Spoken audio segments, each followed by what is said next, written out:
Welcome to the Undisputed podcast. I'm your host, Jenny Taft. This podcast is the full show from today's episode of Undisputed from start to finish. We've got a busy slate, so skip Shannon. Let's get to it.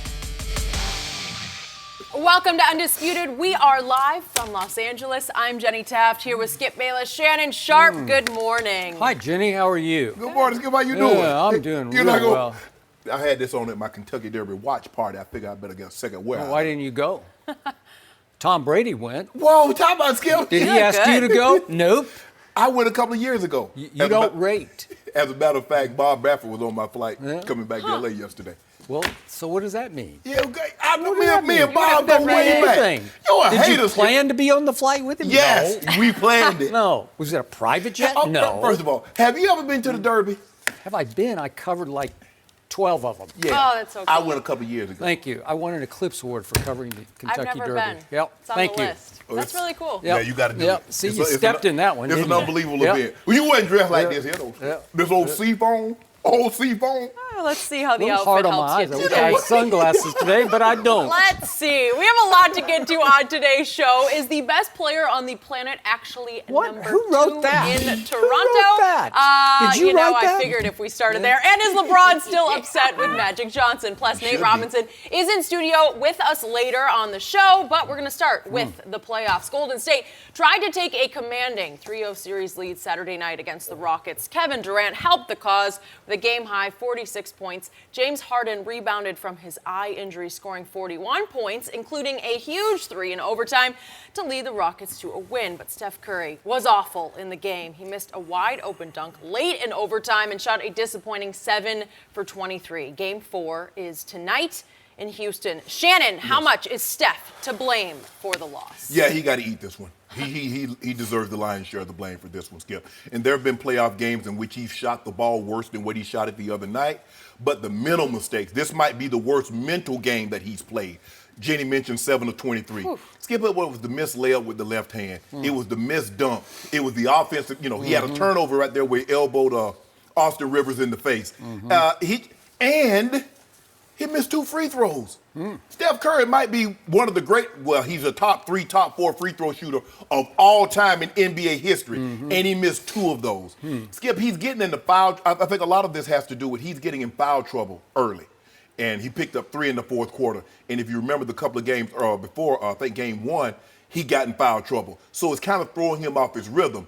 Plus, Kevin Durant is throwing him off his rhythm by getting it going so early, and he doesn't want to interrupt that. So the combination of Kevin Durant getting it going, I don't want to get in the way of KD, him getting in foul trouble, having to be on the bench. And also another thing defensively, I keep hearing this, Steph Curry's playing out. No, he's not. Steph Curry is not a great defender. They play great help team defense, and Eric Gordon is going at him. If he's not pulling up the 3, he's going at Steph Curry because Klay must guard James Harden. Austin Rivers comes in. If he can't get the 3 off, he's pushing the ball. He's going at Steph Curry. So they're getting him in foul trouble and getting him off of his game. But this was the worst mental game that he's played, Skip. We haven't seen Steph play like this. And, Steph, you don't have those kind of hops, bro. I know you're in the NBA, but you are a first quarter dunk, wide open dunker. Not the fourth quarter when you got 25, 30 minutes on those legs. That looked bad, Skip. That looked really, really bad. In this series, he's shooting 35% from the floor. He's shooting 25% from 3. The greatest distance shooter in NBA history is shooting 25% from the 3-point line. Man. 8 of 32. He's struggling. There's no ifs, ands, and buts about it.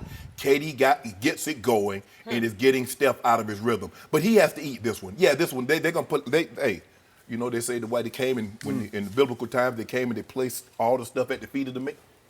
What would you know about biblical times? There you go, Skip. Why you don't think I know anything with sports, huh? I don't. You don't think I know anything with sports.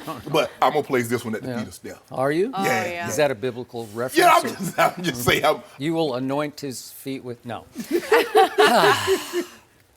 So you were so close to getting to the correct conclusion. You were getting closer and closer and closer, and then you dropped the ball right at the finish line. What'd I do? You tried to dunk it, and you hit the rim with it because you didn't have Curry. quite the hops to get it over the rim. You were close, but no cigar. Okay. Did you have a cigar over the weekend? Maybe a Had a couple of them old Monte Cristo, them whole There you Hebrews. go. Jimmy, stop. not only was Steph Curry to blame for what happened on Saturday night, but the player who did the best job of stopping Kevin Durant on Saturday night was, ironically, Steph Curry, his teammate. And you made reference to that he didn't want to get in Kevin's way. He didn't want to interrupt what Kevin was doing. That's all he was trying to do at the end of the fourth quarter and in overtime. He got in Kevin Durant's way. And this is my 2 cents from a distance. I don't know this for a fact, but I've closely observed both players. And I used to be the biggest Steph fan, not so much anymore, more of a KD fan now. But to me, it looked like he was getting a little threatened by what Kevin Durant was doing to that game, because this series should effectively be over. Because Kevin Durant was extraordinary for the first 5 minutes and 55 seconds of the fourth quarter.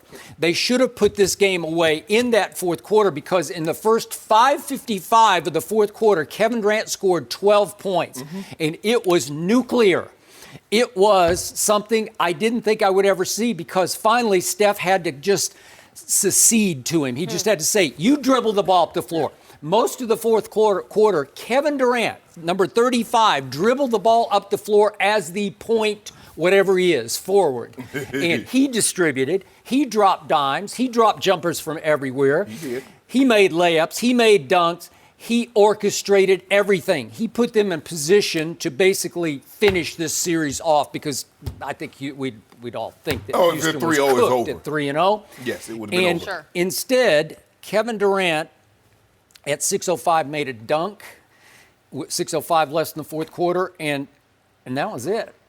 That was all. What you mean that's it? Yeah, that was it. That can't be it for the greatest player in the NBA. That was it. That can't be it. He had one more shot that he took, and he didn't miss that shot, but he was cold at that point. Whoa. Steph Curry cooled him completely off. And what point in the game was that when he took that shot? 19 seconds left. And what was the score of the ball game? It was tied. He got to close that one, Jenny. Because I know a guy that had he done the exact same thing, that's what his point would have been. I know a guy, number 35, who should have just had the ball in his hand, shot after shot after shot, and it wouldn't have come down to 19 seconds left. And trust me on this, Kevin Durant is thinking to himself, what are they doing? Are they freezing me out now? Why don't I get another shot? KD wasn't thinking that. Huh? I think he was thinking that, because that was just outrageously wrong. How many shots did Kevin Durant get in overtime? How about 2? Why didn't he get 6 or 7 shots in overtime? Did he not have it going? He had the ball. You ever seen him have it going any more than that? No. The point is, have you ever seen anybody have it going any better than he had it going in the fourth quarter of what could have been effectively a closeout playoff game? So what was Steph Curry doing? I don't know. He was turning back into the same Steph Curry we've seen again and again and again in big playoff games. Am I right about that? Yes, he has. Has he ever measured up in the postseason to what he has done regularly in the regular season? No. He won, not one, he won 2 regular season MVPs. Have you ever seen MVP-like performances from Steph Curry in the postseason? Because, again, he has 3 rings, and how many MVPs in the finals? 0. How about 0? Yep. Iggy won 1, and the big guy won 2 in a row, right? Correct. Kevin Durant. So, to me, this was all about Steph getting in the way of Kevin Durant. And I don't know. I just think Kevin went back to the hotel thinking, maybe I should go to the Knicks. Maybe this doesn't work for me. Are you accusing Steph Curry? What have you always told me, that no matter what Kevin Durant ever does in Golden State, he will never, ever eclipse the magnitude of the love for the beloved Steph Curry. No, he won't. Am I right about that? You're absolutely right. But that does not mean that Kevin Durant is not the best player on that team, because clearly he is, and he's separated himself. But you said something, see, you want to, all put all this at the feet of Steph Curry, and I agree with you. Yep. But your guy, hold on, in the last 10 minutes of the fourth quarter and all of overtime, Kevin Durant was 2 of 7.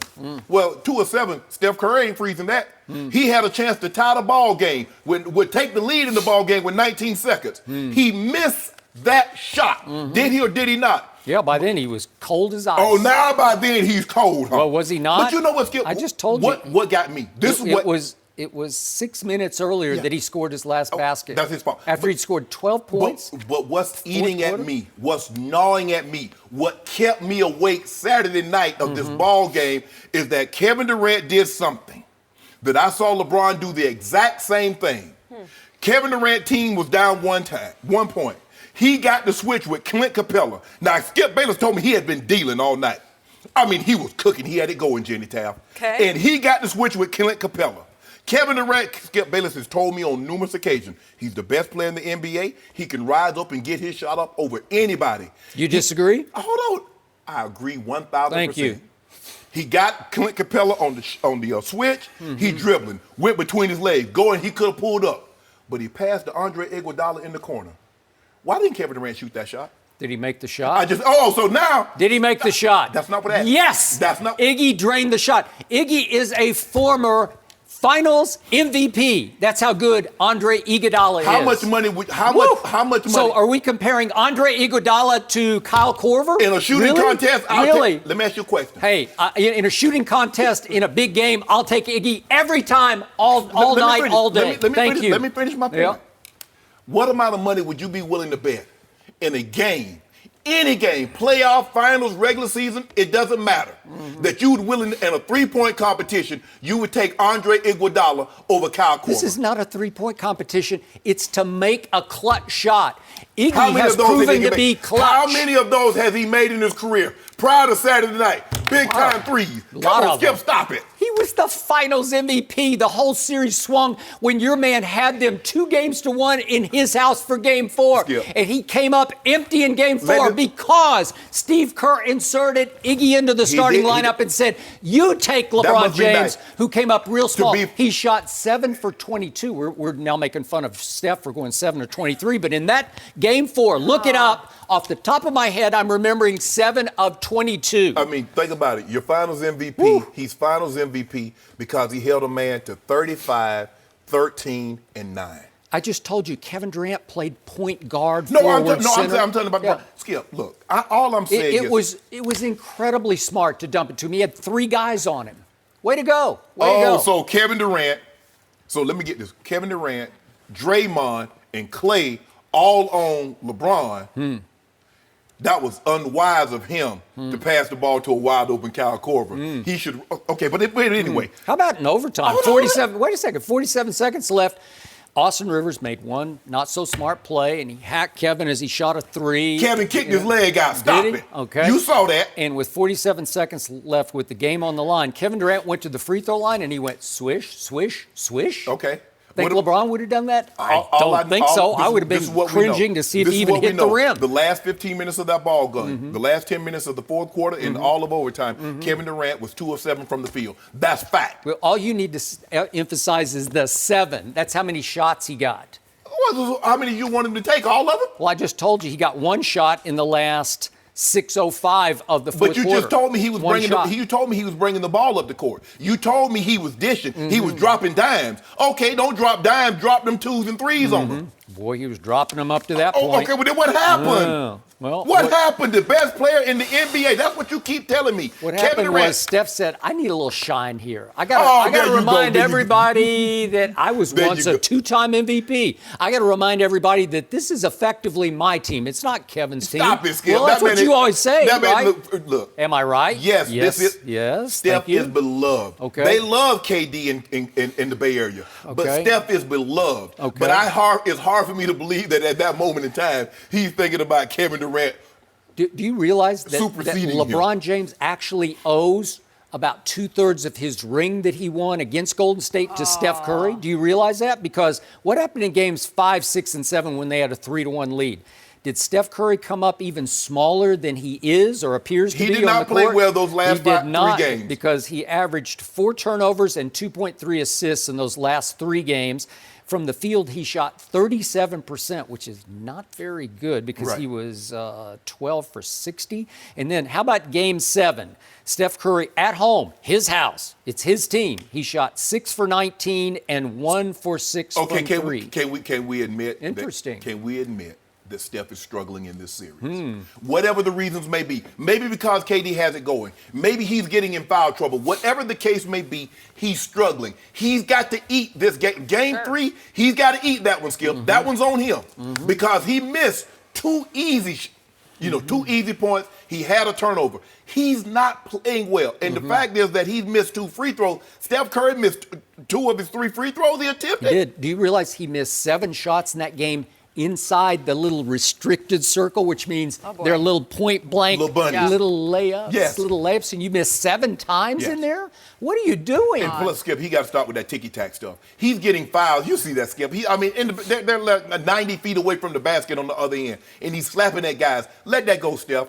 You're far too valuable to pick up those kind of ticky-tack fouls. Do you realize in the first 3 games against Houston, he's averaged 5 fouls a game? He's had 5 every game. Yes. 5, 5, 5. Yes. What? And what are you doing? It's kind of hard to get a rhythm, Skip, when you're on the bench. Okay, so I used to love Steph Curry. You still love him? I like him, but I don't love him because he showboats and hot dogs so much. It's like, what are you doing? Do you have to do all that? Yeah. The mouthpiece is hanging bugs out. you? After a while. Just keep your mouthpiece in after a while. Is KD saving Steph Curry's legacy? Saving his legacy? Yeah, because yet. Still got a ways to go here. He will. The big game 3s he keeps having, and what he did against the Clippers. Yeah. So that's what? Your guy. That's your guy.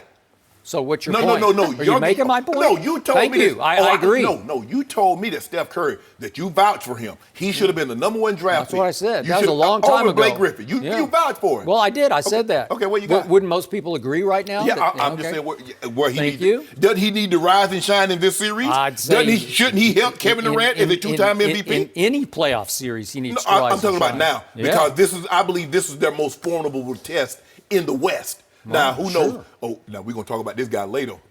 Oh, he looked good yesterday. Good. We'll talk about that. I can't wait to talk about that. I wanted to come back early. I wanted to come back early and watch the game with you at your house. Really? Yeah, that's what I wanted to do. You would not have been invited at that point because nobody was invited at that point. Look, Steph Curry is not playing well. There's no ifs, ands, and buts around it. We can chalk it up all however you want to. Okay. He's got to help Kevin Durant. Kevin Durant's going to get whatever he wants whenever he wants it. So maybe they're conceding the fact, you know what? Let's just go ahead and I don't know if you're conceding. I don't know how you stop it. KD, average 40. But what we're going to do when we have Steph Curry on defense, Eric Gordon, you go at him. Okay. Austin Rivers, you go at him. I'm sure that's always the game plan. But it's a lot easier said than done. And we're going to make sure we're going to try to fight. They're doing a great job because, Steph Curry is constant motion. They're doing a great job of getting over that pick and making those picks, making sure that he's not getting uncontested threes. So they're doing a great job of chasing him off that spot. Give them tremendous credit. Okay. But game 4 tonight's a different night. Okay. Now, back to the infamous last 2-minute report that you despise, but we need to bring up 2 plays that the NBA said they got wrong. Referees got wrong. 1.5 seconds left in regulation. There is a jump ball because Chris Paul not so smartly dribbled right into traffic, and Clay just reached out and tied him up right under the basket. He shouldn't have had the ball anyway. James Harden should have had the ball. I'll buy that. So they have jump ball, and it's 6 feet 7-inch Clay versus, can I give him 6 feet CP3? Okay, give him 6 somewhere feet. in there. I know he's 5'11". We'll and give him 6. Again, the NBA said if we could see this play, Chris Paul just kicks him. That's just vintage Cliff Paul, right? He just kicks him. And the point is, it should have been a foul call. Would any ref ever make that call? No. I've never seen anyone. No. Okay, and they weren't in the bonus, so it would have just been side out. Well, they could have advanced the ball. So Golden State, with 1.5 seconds left, should have had a last-second shot to win the game. Right. Okay. Now, if we go to the James Harden floater, which I was pretty sure at the time when I saw it. Charge. Again, the ball was gone well before he crashed into Draymond. Right. So effectively, to me, technically, you should have allowed the basket and then called a charge, but they didn't call anything. So again, that put Houston up 5 with 27 seconds left. Yep. Let's just do letter of the law. It should have been up 3 with 27 seconds left. And so you would have had a chance the last 27 seconds to try to either take a 3 or get a quick 2. Correct. So again, was Golden State robbed in this game? Well, you can't go all the way to robbed because it wasn't clear-cut robbed.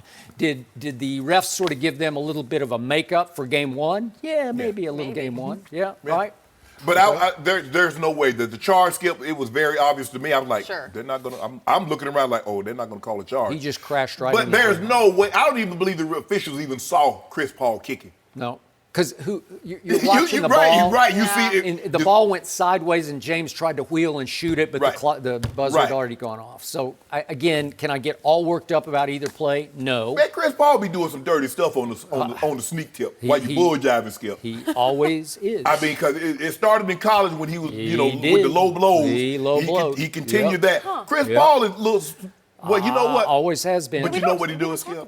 Because he's small. Oh, he's so cuddly. Chris Paul dirty. Yep. Chris Paul dirty. He's dirty. No, he's a dirty guy. He can with stuff. I'm trying to figure out how you jump. You get a jump ball, and somehow you manage to kick your legs out and kick the man. I don't know. He's dirty, but he gets a pass for it because he's the head of the Players Association, and he is highly respected by other players. So has anybody ever accused him of being dirty? I've never heard anybody. I mean, are they watching what we watching? Yeah, so they think somehow magically the man's hands just end up between the man and another man's groin. Yep. That's not normal. Not normal. So on Saturday night, Houston was a 3.5-point favorite. Now it has dropped all the way to 1.5 tonight. Houston by 1.5. You still got your Rockets? I got them. Do you? I picked the Rockets before the season. No. Hold on, Skip. This is what I don't know how that this is how you try to confuse the people. I don't try to confuse. I can have someone in the series. Yeah. I didn't say Golden State was going to sweep them. I believe the Rockets make this a series. I said it's going 7 games, but I still got the Warriors. But the Golden State's not winning tonight. Once again, I dearly hope you are right. And I told you James Harden was going for 42 on Saturday night. Yeah. Going to go for another 40-piece tonight. Yeah. But the key is Eric Gordon. Eric Gordon keeps doing what he's doing, Skip. And you know what? Man, PJ Tucker said, I can't go home. He getting all them rebounds. The dude got 5 offensive boards. Okay. He plays his tail off. Every single dribble, he's playing his tail off. Tonight is all about Steph Curry, and Steve Kerr said every time in his career he's had a really bad game, he's bounced right back with a really big-time game. So to me, that's what it's all about. I'm still rooting for Houston because I picked Houston. I wouldn't love it tonight. I wouldn't bet on it tonight because Golden State is showing me they're just a little better because they have 35 and Houston does not. Well, they got 13. Houston got 13. Let's see what Steph 13. does. Lucky number 13. Someone else had a busy weekend. His name is number 2. Did Kawhi Leonard put the Raptors in control yesterday? We'll discuss that next. No mercy. Don't forget to thank the real pros this Mother's Day. Where would you be without your mom? My mom is a pro at making me feel so loved and taken care of always. She will laugh at me for saying this, but she's also a pro at shopping. She really is my personal shopper, and it's something we love to do together. Then there's my grandma. She's simply the best, always making me smile. And I have so many friends who are incredible mothers. I want to make sure to tell them just how special they are on Mother's Day. My personal favorite bouquet is the Mother's Day Spectacular. It's crafted from their ever-popular stargazer lilies and blue iris and is a spectacular way to celebrate any occasion. A great new baby gift, perfect for housewarmings, welcome home events, and most importantly, it makes for a fantastic Mother's Day gift. Plus, it's only available at Pro Flowers. If the Mother's Day Spectacular isn't for you, Pro Flowers lets you choose from a variety of other bouquets and unique vases that suit every mom's style. Then simply select the delivery date you want. Pro Flowers then carefully packages your flowers and delivers them fresh from the farm with express delivery, which means her flowers stay fresh. Right now, get 1 dozen assorted roses for $19.99. Double the roses and get a premium vase for just $9.99 more. Visit proflowers.com. Click the microphone in the upper right corner and enter my code Undisputed. That's proflowers.com. Click the microphone code Undisputed. Mother's Day is May 12th, so don't wait. Order like a pro and get this amazing rose deal to thank all the moms in your life. I'm honestly going to go make my order right now. No mercy. The Sixers came into Game 4 with a 2-1 series lead, but Joel Embiid was once again dealing with an illness. He scored just 11 points, and before the game texted Brett Brown that he might not play at all. Sorry, Skip. Kawhi Leonard took charge in the fourth, including a huge 3 with about a minute left. Number 2 finished with 39 points to tie the series. Game 5 is Tuesday in Toronto. So, Shannon, Are the Raptors now in control of this one? Then what we call, Skip, the proverbial what, Skip? Catbird seat. Oh, wow. That's what they are. That's what they're doing? What is a catbird seat? You know what it is. I don't know. It's a favorable position. It's an advantageous position. And that's where they are. And I said, look, game one, Toronto on their home court, they blew the Sixers out. And then in game two, the Sixers found a way, even though Joel Embiid didn't play well, 12 points. Ben Simmons had 6 points. Neither team shot the ball well. They found a way to scratch and claw. First home game, Sixers, blow them out. The question was, could Toronto find a way to steal a game, send it back tied to Toronto, and now make this a best 2 out of 3 series? And they did that. Kawhi showed enough Leonard. Skip Bayless. Woo, that was what we call a virtuoso. Really? That was a virtuoso. Really? Virtuoso? 30. Interesting. Oh, you don't think? Hold on.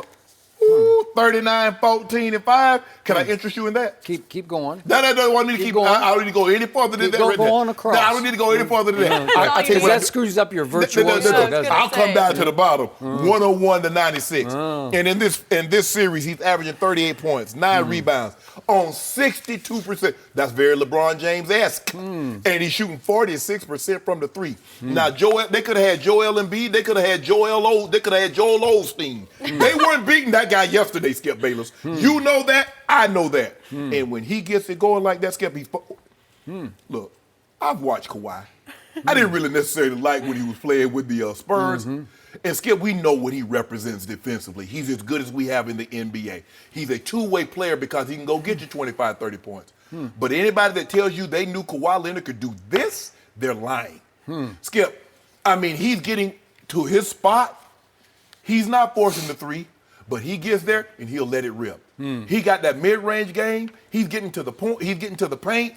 Left hand, right hand. He's giving it to him. And the Sixers can't win when Joel Embiid, Skip. I never know. Is he going to give me 33 and 18, or is he going to give me this BS what he gave me yesterday? What is Ben Simmons going to do? Because basically what they're saying is that, Ben, you are not getting in the paint. We refuse to let you in here. Now, shoot out there all you want to. And it's not going very well. The Raptors are back in control of this series. I believe we're going to have a 7-game series. I believe they will win Game 5. Sixers will come back, provided Joel Embiid. Skip, he got to get right. I don't know. I mean, I ain't never seen anybody that get as sick as much as Joel Embiid. If I ain't know better, I swear he was a baby. Because he stayed with some kind of stomach and spitting up or all kind of foolishness going on. I don't know what he's doing. A baby. But he need to cut it out. Whatever he is doing, whatever he's eating, however he's training, cease immediately and find a new way. You need some vitamins. Colic or something? I don't know. I don't know. Every time I turn around, he's like a baby. I will give you this. I have never seen number 2 shoot the ball this well. But this series is not about number 2. Who is it about? It's about number 21 for Philadelphia, and that's Joel Embiid. This series will go as far as Joel's stomach or knees can take him. I don't think he has the flu. I think he has the knee flu, and they're trying to cover for him because every other day he's got some new flu or virus. That they went so far 10 days ago as to say he had 2 different viruses at the same time. I have never heard of that. I don't know how you could have 2 viruses. Maybe somebody has had 3 viruses at one time, but I don't even know how you could diagnose that exactly. One should trump the other, huh? Right, I don't know. But again, he's definitely got the knee flu because he has 2 arthritic knees. You know what has come clear to me? He's got one big-time game in him every 10 days. And after that, he's going to be useless. Yesterday, he was useless. He was the equivalent of the Walking Dead. It looked like he was walking through the game in mud. It looked like he was playing in slow motion. He did. And once number 2 smelled blood, and he is a smart player, high basketball IQ, once he smelled blood, he was all over them because once he got his confidence going, he can be virtually unstoppable. But I do need to, before I go forward, let's look at his fourth quarter of his virtuoso performance yesterday. He was actually doing just what he did in Game 3 when he came completely apart in the fourth quarter. And I remind everybody that the guy who's the MVP of the playoffs, he scored no baskets in the fourth quarter of Game 3 after they had put on a torrid run at the end of the third quarter. All of a sudden, Philly goes on a 21-2 run. This is in game 3 in the fourth quarter, and number 2 scores no baskets. He had 2 garbage time free throws for a grand total of 2 points. Shannon Sharpe, Yes. what did your man number 2, the Claw, shown up? He shown up, didn't show up in the fourth quarter because, wait a second, he made 2 shots, and I'm about to talk about the second shot that he made. He made 3 out of 7 free throws. That means he missed 4 free throws in the fourth quarter yesterday. That's how you get beaten in the fourth quarter, is when your star misses 4 fourth quarter free throws. Did they get beaten? He had 2 turnovers in the fourth quarter, and one was just ugly bad. We just kind of lost the ball, lost it out of bounds. So he had 7 turnovers for the game. You said virtuoso. Virtuoso. I just poked big old holes. I shot holes in virtuoso with all those numbers. They were asking to be beaten. And finally, Joel Embiid has the ball in his hands, and he tries one big spin move. If we could see this play, it's late in the game. One big spin move by Joel Embiid. Here he goes. He's in the paint. He's going to spin. And it's just a little lay-in.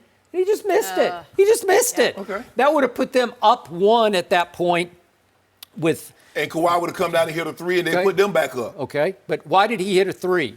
Why did he hit a 3? Because Number 2. that's what he do. He got the switch on The Walking Dead, Joel Embiid. He got the switch, and then he glanced up, and he even admitted after the game, I glanced up. Shot clock's at 2. I got no choice. What do I always tell you about your man, LeBron James? He's at his best when you take all the pressure and the indecision away and you say, LeBron, the clock is at 2. You have no choice. Pull up and shoot it with conviction. That's what he did. And that's exactly what he did. He could have shot that shot and missed it. Yeah, he knew that Joel Embiid was ground bound. Like he couldn't jump. Well, why did he go around it? He had 2 seconds. He could have ran around him and got it inside. But he said, no, I want this. You He said, got I 2 want this seconds dagger. on the clock. He said, I want this dagger. He didn't say I want this dagger. He said, I got to shoot this before the clock goes off. Everybody hurts. Yeah. If Joel Embiid had made that little lay-in, that puts them up 1. The pressure is very different. I want you to stop with that Skip. I'm just telling you what Why just you happened. can't listen? I'm giving you what happened back to back. How about this? I am sorry. And this is why Toronto didn't have a problem with that thigh bruise. That's why they let him miss them games. They said, Kawhi, are you going to give us this come playoff time? He said, if you let me miss 20 games, I'll give you about 38-9 and in the second round. He said, they said, for real, Kawhi? He said, yeah, go ahead. That's why they let him take this time off, Skip. Everybody can't get this kind of time off. I know.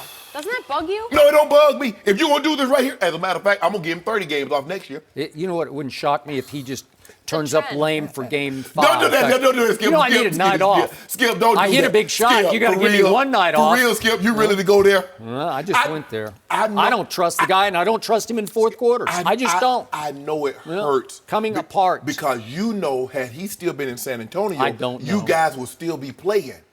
You know that. I know that. We almost beat the team that is now on track to get to the Western Conference Finals, the Denver Nuggets. The Denver Nuggets would not have beaten the Spurs with Kawhi Leonard. You know that. I know that. Everybody that's watching knows that. You're not beating that team with Kawhi. He quit on my team. Why would he have even been in the game? He had a thigh bruise. You can't trust him. You can't trust him. Just mark my words. You can't trust him. 38. You can gloat all you want about your virtuoso performance. I just shot holes in. Can you trust 38-9 on 62% shooting with 46%? Here's what you can't trust is Joel Embiid in games 1, 2, and 4 of this series. He's averaged 13 points and 7 rebounds. Want to talk about pedestrian? Well, I mean, what you want me to do? What they got to do with In Kawhi? those 3 games, he has 3 total blocks. In game 3, he had 5 blocks. He had 33 points and 10 rebounds because he just felt good. I don't know what the treatments. He said he's getting 6 treatments a day. Well, he did For get some one day, Pedialyte. he woke up and he said, you know what? My knees feel okay. Maybe I got a little lift this time.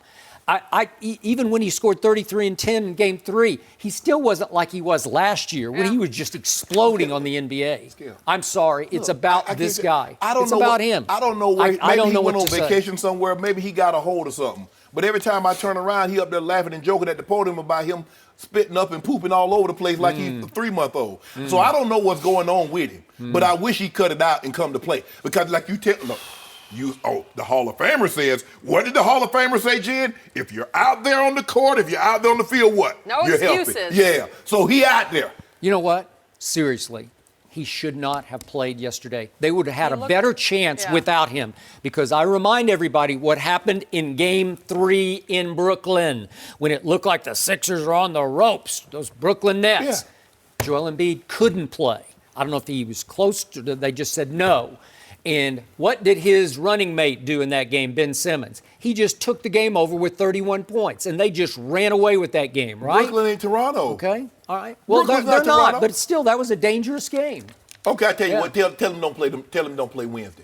I mean, when they play Tuesday? Tuesday. Okay, Game tell them don't 5 play. I don't in know how his Toronto. knees will feel. If He- his knees feel He needs okay. the Okay, how they rest. feel. Jeez. His body language, You know what? too. You know right away if he's Kawhi- going to be on or I off. totally agree. I knew right away. You knew. He's just kind of like You knew it was going to be teetering bad. around. He's just But like game 3, he's lifeless. he was Kawhi, you everywhere. know what? I talked to Kawhi the other day. He said, I'm going to give him a chance to get them knees healthy. Because I'm about to take these next 2 and put him on his way. When you called him, did anybody speak back Yeah, to they you, or you showed just up. you Oh, spoke? showed up. You knew he was on the other end, but did you know he didn't respond? Right? He didn't say anything. I knew, like Joel, when he's not going to have You it, can feel I it. knew Kawhi had it. You'd I say- saw them fresh You were on the phone cornrows. with him saying, "You there? I said, Kawhi got something for y'all. Are you there? Skip, stop it. Say something. You a hater. Say something." You had him, and y'all didn't know how to treat him. So guess what? Toronto got him, dolled him up, treated him like the king he We deserved knew to how be to treated treat like. him. We shipped his, you know what? And see, that's what happens. You can't get mad at the. You can't He get. the North. He the North. Pressure is on him. I want to see him rise and shine. See, you that type of Game 5. You the type of This guy that is when it. you was growing up, you had a girlfriend and you didn't treat her right, and she go with somebody else and he dolls her up and treat her good, and now you get mad at her. Don't get mad at him. Y'all didn't treat him right, and he wanted to go somewhere that they gonna love and respect him. Is that the analogy we're going Toronto loved and respected I him. treated and- her right. No, you didn't. No, you Always. didn't. I had the No. same girlfriend all through high school. No. You didn't treat her like you treat Ernestine. Head cheerleader, Did- homecoming did queen. you She treat was her the like you whole treat package. Ernestine? And I should have Really? just said no Did you- because it was a bad No. idea. It was a bad idea. Did you treat I'm her sorry. did you treat her like Ernestine? No. Exactly. I didn't know enough to treat her like that. Exactly. I'd like a throwback. So, to so Ernestine get the nice old cuddly Skip. Because I could have been. If you could have seen us yesterday, you wouldn't have Does thought that that. Skip Yeah, it's one of exist? those days. Man, you got to stop letting them games influence your relationship. That is true. I wasn't real happy about it. I can't talk. I'm the same way. Yeah, are you able? I was like, I'm the same way, Skip. Can you even? They can talk? tell my sister could out. And she called. She know when to call too. LeBron not doing well. Oh, you don't want to talk, huh? LeBron said, "Libby, don't call me with this bull jive now." That's my sister. Oh, that's good. I She's even looking out brought for you. I brought Hazel in to try to turn the Yeah, game, the Didn't Hazel Sixers said she game, want and it no didn't part. work. Hazel said, "I And then I want no blamed part." her. I said, "It's her fault." Ernestine, you're just bringing this. can't You're win. blaming this poor little puppy. You know, Yeah. like You need to stop that, Skip. You got to stop letting these game I don't. influence. What you mean? You talking about you know? No mercy. Next up, Magic Johnson surprised everyone by stepping down as Lakers president last month. It clearly shocked LeBron, who talked about Magic's departure on his show, The Shop. Let's take a listen. Right hand comes to me and say, Magic just stepped down. And I'm like, man, on my face, you. I go check my phone, I look at it, haven't. Personally, for me, I came here to be a part of the Lakers organization, having a conversation with Magic. So it was just weird for him to just be like, I'm out of here. And not even have no like, hey, Bron, kiss my ass, I'm gone. It's not, it wasn't even that. All right, we finally heard from him. Shannon, what does this tell you? It tells you that he was upset. He was like, Magic, you came to my house before free agency, sat in my driveway for an hour to 2 hours. Yep. Spent another 3 hours inside of my house convincing me that this was the right place for me. And you and I together were going to bring the Lakers back to Showtime. You're one of the main reasons that I came here. He said that was, he didn't say that was the only reason, but it was one of the main Sure. reasons. Get the Lakers back to what the Lakers used to be, the old Showtime Lakers. Magic and LeBron joined at the hip. This is what's going to happen. And you didn't even have the common courtesy to say, hey, Bron, here, check this out, bro.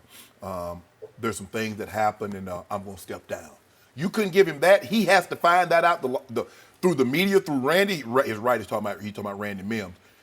So what if LeBron? well, I thought Maverick was his right-hand man, but whatever. Well, Go they got a ahead. bunch. Got a couple, right? It's the four horsemen. No, I Skip. know, I got it. He was just sort of Yeah, throwing him yeah. a bone. He thought it you was know. a joke. Well, I mean, Thought it was a I'm joke. sure he has nicknames and terminology for all of My them. right hand. Yeah. Okay, go ahead. But anyway, what if LeBron would have signed with the Lakers and Magic finds out through the media? I'm sure he gave Magic the head up. Magic, I'm gonna do this. It's true. Magic hears this from the Lakers. Come on, Skip. You know, it also tells me that I don't know how much thought Magic. It was like maybe he got a hold of this, the text message between Rob Pelinka and Jeannie Buss. Maybe he got that on a maybe he got wind of this after he had the meeting because it was reported, Skip. He had a sit down with Rich Paul and LeBron James. And none of this came up. Yeah. This That was is true. What, he wasn't even close to being a topic of conversation. And then 48 hours later, unprompted, Magic is out there talking about, I'm not going to be here next year. As you say, deuces. Yeah, right? he just gave him the 22s and out. He did. And LeBron was like, come on, bro, you couldn't Yeah. even give me the hell. Hey, bro, you staked up the joint. I'm out of here. LeBron said, you couldn't even give me that courtesy. Say, bro, kiss my butt. Yep. So I can he's frustrated, Skip. And here's what's frustrating, it seems to me. Yeah, he's disappointed that Magic didn't give him the heads up. Yeah, I'm sure he's probably disappointed Magic left. But had he left with the hierarchy on a firm foundation, he would have no problem. A guy stepping away and you in the Spurs organization, you cool. Guy steps away in what we think of the Golden State, you cool. Yep. Magic Johnson steps away with the Lakers, and it seems Jeannie don't know where they're coming or going. You got Linda Rambis, you got Kurt weighing in with his 2 cents, and then you got Rob Pelinka, one of the most hated men in the NBA, running your organization. Bro, I'm like, man, what the hell I done got myself into? But what's most telling, Skip, do you see the difference between LeBron and Lonzo? Lonzo's like, man, this man couldn't even give me the heads up what's going on. Zoe was like, yeah. I was like, yeah. Hey, cool. What we got going on tonight? You see the two differences in where they are and what basketball means to them Yeah, currently? that's actually a good point. They set Lonzo over on the couch in the barbershop. He didn't get a chair. But you know that a lot of times those are the guys. That's the guy. That's the guy because when I go to the barbershop, yeah. I'm always I got it. You did not mention what I consider the flashpoint line in LeBron's response, the money quote. The most enlightening line of all was what he said about Magic. He said, he didn't even call me to say, hey, Bron, kiss, I'm just going to say the word because he said it, kiss my ass. Yeah. I'm out of here. And LeBron concludes, I would have been okay with that. He is concluding that Magic completely turned on LeBron, right? That for whatever reason, he was out on LeBron. Sure. And this also drives home the point that Magic didn't wait a day or two to call and try to clear the air with LeBron after the smoke cleared. Right. That's a good point. There was no call, Right. or LeBron still wouldn't be a little offended, if not a lot offended, Correct. that he didn't get any call. Right. So Magic didn't even call him day 2, 3, or 4 after he said he was talking to Jeannie every day after that. We talked to you every day, he told TMZ, right? He cut the cord. He cut ties with LeBron James. And I can only conclude, and you feel free to disagree, I think he's out on LeBron because LeBron disappointed him this year on many levels, that he didn't bring it the way Magic wanted him to bring it for $36 million, that he didn't show the commitment, the body language, the ability to close, that he tried to strong-arm the organization. I guess Magic felt like he actually got preempted by their attempt to pull off and sort of flex and control the league and pull off the trade for Anthony Davis. It sounds like Magic was out of that loop, right? I mean, it's hard for me to believe that they're going to try to pull a trade without Magic being privy to it. I'm sure they can. Hey, Magic, what you think about it? I mean, we could probably get I don't know. I don't know if he was, because if he was that close, if he felt that good about it, he would have called LeBron. And again, he doesn't have to give him a preemptive heads up, but he just calls him later that night after the game and says, hey, I just want you to know I appreciate everything you've done for me. And you don't have to go into great detail on why you're leaving. Yeah. Just say some things came up, bro, hey, family, like Skip, the old family thing, I want to spend more time with my family. You know how they do it, Skip, when something come up, you don't want to tell anybody, I want to spend more time with my family, blah, blah, blah, and get to that. But I feel, given LeBron's stature and given what you did to get him, Skip, like I said, the man was sitting in the driveway, and then he spent another 3 hours talking to him. I got that. LeBron was clearly hurt over that. Sure. And like you said, even though, you don't give me the heads up, but 3-4 days later, hey, Bron, I'm sorry that it came to this, but something really came up that I felt that I just needed to take a step away from the game. I appreciate what you've done. I appreciate you coming to the Lakers. I wish you and the Lakers all the best. I'm going to be there. I will be supporting you and the Lakers all the way through. Love you. Love your game. Hey, keep doing what you're doing, bro. Give him that. I think Magic could have gave him that. Okay, I got it. So allow me just to get this off my chest because I just don't get it. Maybe you can explain it to me, but over the last 2 years, LeBron has gone full-on, full-tilt public cursing. And I don't get it because he's always been, to me, such a role model. Like I've always said, he's the best role model in sports, and he's got the charter school in Cleveland. Yeah. And then that happens, and it's just routine. That's what you do in the barbershop. Okay, I got it, but it's public. It's on television. The wanna usual cut- barbershop, nobody's listening except those guys in the shop, and I get that. And I'll be the first to say, I'm no angel when I'm watching games, but publicly, I just don't curse because I just don't think it's real becoming of somebody of any stature, especially LeBron James. And I think of other guys. You know, would Dwayne Wade ever do this public? I don't think so. Would Steph or Clay do this? I don't think so. If you go to the other league with Larry Fitzgerald or Russell Wilson or... No, I have never heard, even off, I don't think I've heard Fitz do that. But when I walk, I don't know how you do. What about you? I walk into the barbershop, the first thing I'm looking for are kids and women. If there are no kids and women, I'm going to let it rip. Okay, that's fine. Okay. But again, you're not on television. Yeah. You're not on HBO. They might right? not let me come on there because there ain't going to be no kids and no woman, so I'll be able to talk open and freely. Okay, I got you. But, LeBron's kind of like a wannabe rapper, so it's like his rapper's coming out. Or I also think he wants to act younger, so it's more what the kids would do. But Skip, so when you want to be like Tom Brady, kiss my butt. Listen, oh, my God. Oh, golly gee I whiz. didn't even bring up Tom Brady because in Tom versus Time, Yeah. we heard a couple of words. Yeah, dropping them We things heard left and that right. hyphenated word. Yeah. You know, that Different. Yeah. So, I mean, and Skip, he ain't getting to that strong. He ain't getting to them, the mofos. And Well, I was gonna say, I mean, that might be down the pipeline. But we got F-bombs and SHs all over the place, right? All over. I mean, that's Well, not as long. is that like that's just where we are now, where everybody does that? I mean, Okay. Skip, Absorb look, what I we're grew up, playing. my grandfather cursed. But do you think I was going to repeat what I heard him say? No. I wouldn't be here today. Yeah. My mom, What does LeBron say to his kids when they come home and one of those words spills out? Hey, Does he get mad? I tell you what, guess what is going to spill out? What? Some fluid out his face. Okay. I'm gonna slap Well, the taste out of is his it? mouth. Yeah, Skip. And what if Braun Jr. says, Dad, I heard you. You know, like hold on. I just watched the Guess shot. what my grandfather said? I said, well, Papa, I heard you say it. What'd you just call me? Papa. Great. Guess what? That's right. I'm Papa. Papa can say that. I don't and I'm know. sure LeBron James said, yeah, Bronny. LeBron Sr. can say that. You can't. Okay. Is that what he'd say to the kids at the charter No, school? no. I don't know. He gonna I say, don't y'all, know. ooh, guys, y'all doing such a great job. You're making me very proud. Okay, well, I hope they are. Yes. And he probably doesn't care anymore, but what does, like, Kia think about it? I don't know if he still has Kia or Sprite. That's good. Do they love Sprite. this? Yeah, they I don't love know. Sprite. Love it. Okay. I love it. I had me some Sprite and cranberry on the way up here yesterday. Like more street cred? Is that more? Yeah, LeBron don't need no street. Well, I don't think he does either. LeBron walking, LeBron good anywhere. But he has multiple almost personalities depending Yes. on where he is Yes. and how he's acting. And that doesn't bother you. No.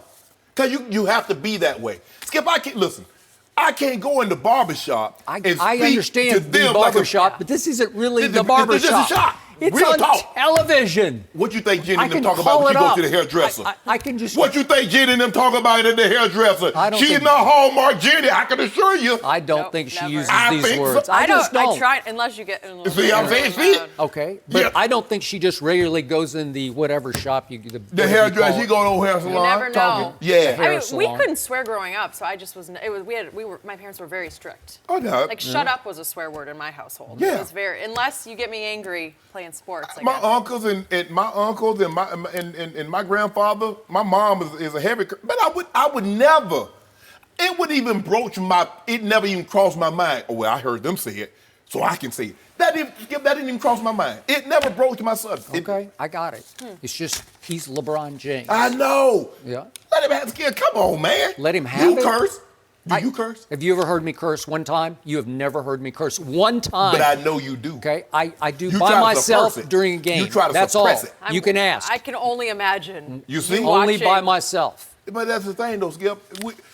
We are who we try to suppress the most. Okay. See, that's who LeBron is. I believe LeBron in everyday life probably, and he's perfected it, that it doesn't come out more often than what it does. But I believe when he's with Randy, with his Wright and Rich Paul and Maverick and all those guys. I got that. He with KD and all those guys. I got it. And see, I don't really do a whole lot of cursing when I'm with him. I don't do that. We got to get you on the shop. I want to see you on that show. But they let me on that No, show. I want to see me on the shop. No, It needs a moderator. It They don't needs somebody need to you. cross-examine. Well, wait a second, LeBron. What are you saying about magic? follow-up. Well, see, Follow-up. No, they don't need that. I'll jump in. Because, at the barbershop, you heard that guy, he always added, man, shut your You know what? up. That guy? Exactly. That guy. I think I have a feeling, Skip, that a few swear words have come out when you've been watching your Cowboys in the Couple. past. Just a few. Yeah. Did the Cowboys admit that Ezekiel Elliott is their most important player? Yeah, they did. Does that get you going? Make you Don't mad? do that. We'll Don't do discuss that. Don't do next. that. No mercy. Ezekiel Elliott's contract isn't up until the end of the 2020 season, but a contract extension is on a lot of minds in Dallas. Stephen Jones told Pro Football Talk that there's no timeline on when a deal would get done, but he said a new contract is a priority. Zeke has led the league in rushing twice in his first 3 seasons, and Jones added, quote, "He's the straw that stirs our drink. He's a key part of what we're about." Shannon, what do you make of those comments? That's what Stephen said, Skip. I didn't say that. No. I've been saying it. All Stephen Jones did was confirm. And we like confirmation, Skip. You know, you get confirmation, you get a travel airline, or you get a rental car, hotel. You like when they send you that, get your email and send you that confirmation. I love the confirmation because what Stephen Jones confirmed is what everybody, with the exception of one, Skip Bayless, knows is that Ezekiel Elliott is the straw. And I'm talking about that plastic straw, not that paper stuff they give you now that's wet halfway through and you end up drinking out the glass. That plastic one, the ones you stir it up and it's still real Better good. for the environment. Yeah, don't worry about the paper environment. ones. We'll talk about the environment in a minute, Jay. Okay. But anyway, Skip Bayless, look. The Dallas Cowboys drafted Ezekiel Elliott for one simple reason. They wanted to run the football because what they saw, Tony Romo had his greatest statistical season in 2014. And what did they have in the backfield? They had DeMarco Murray. They said Ezekiel Elliott is better than DeMarco Murray. And if he can run us to this, there's no telling. Zeke can take us to infinity and beyond. So that's what they did. And somehow you lost sight of that. If you want to win, put Zeke in. Because your guy, Skip, you know what? When Zeke was suspended for 6 games, your guy could have shut up everybody. All the criticism would have went away had he done what you said he could do, which he didn't do. When Ezekiel Elliott is running the football, they are a very good football team. But when he running it great with those 3 all-pro offensive linemen, they're great. So, Interesting. if I'm Ezekiel Elliott, I say, Steve, you say I'm the drink? You say I'm the straw? Well, clearly you don't want to drink anything. Because unless y'all give me a contract extension, ain't nobody going to be drinking nothing. All the sugar going to be on the top, on the bottom. So you better, you know you stir things up, that sweet tea, you got to get that sugar because there's a lot of sugar in the bottom. You got to stir it up. Ain't nobody drinking nothing. So if he's the straw that stirs the drink, what was Stephen Jones' conclusion? We have no timetable to give Zeke a deal because they have prioritized getting Dak signed first. What does his actions tell you? What does that tell you? Well, look. They have prioritized the quarterback. Why is that? Because the quarterback is a free agent after this year. At least they have a 5th-year option on Zeke. But I tell you what, well, you go ahead and prioritize everything that you want to prioritize. But let me tell you what I'm going to prioritize. I'm going to prioritize my health because every game that I play, that's one game closer I am to ending it all. So you guess what? Y'all go and do y'all thing. Y'all take care of Dak. I want y'all to take care of my homeboy. I'm going to be over here chilling. I realize how much you hate Dak Prescott. And I don't hate him. Stop saying I can't that. get you over that, but that's okay. But the last time I checked, I don't know, I've been covering this league since, like 1974.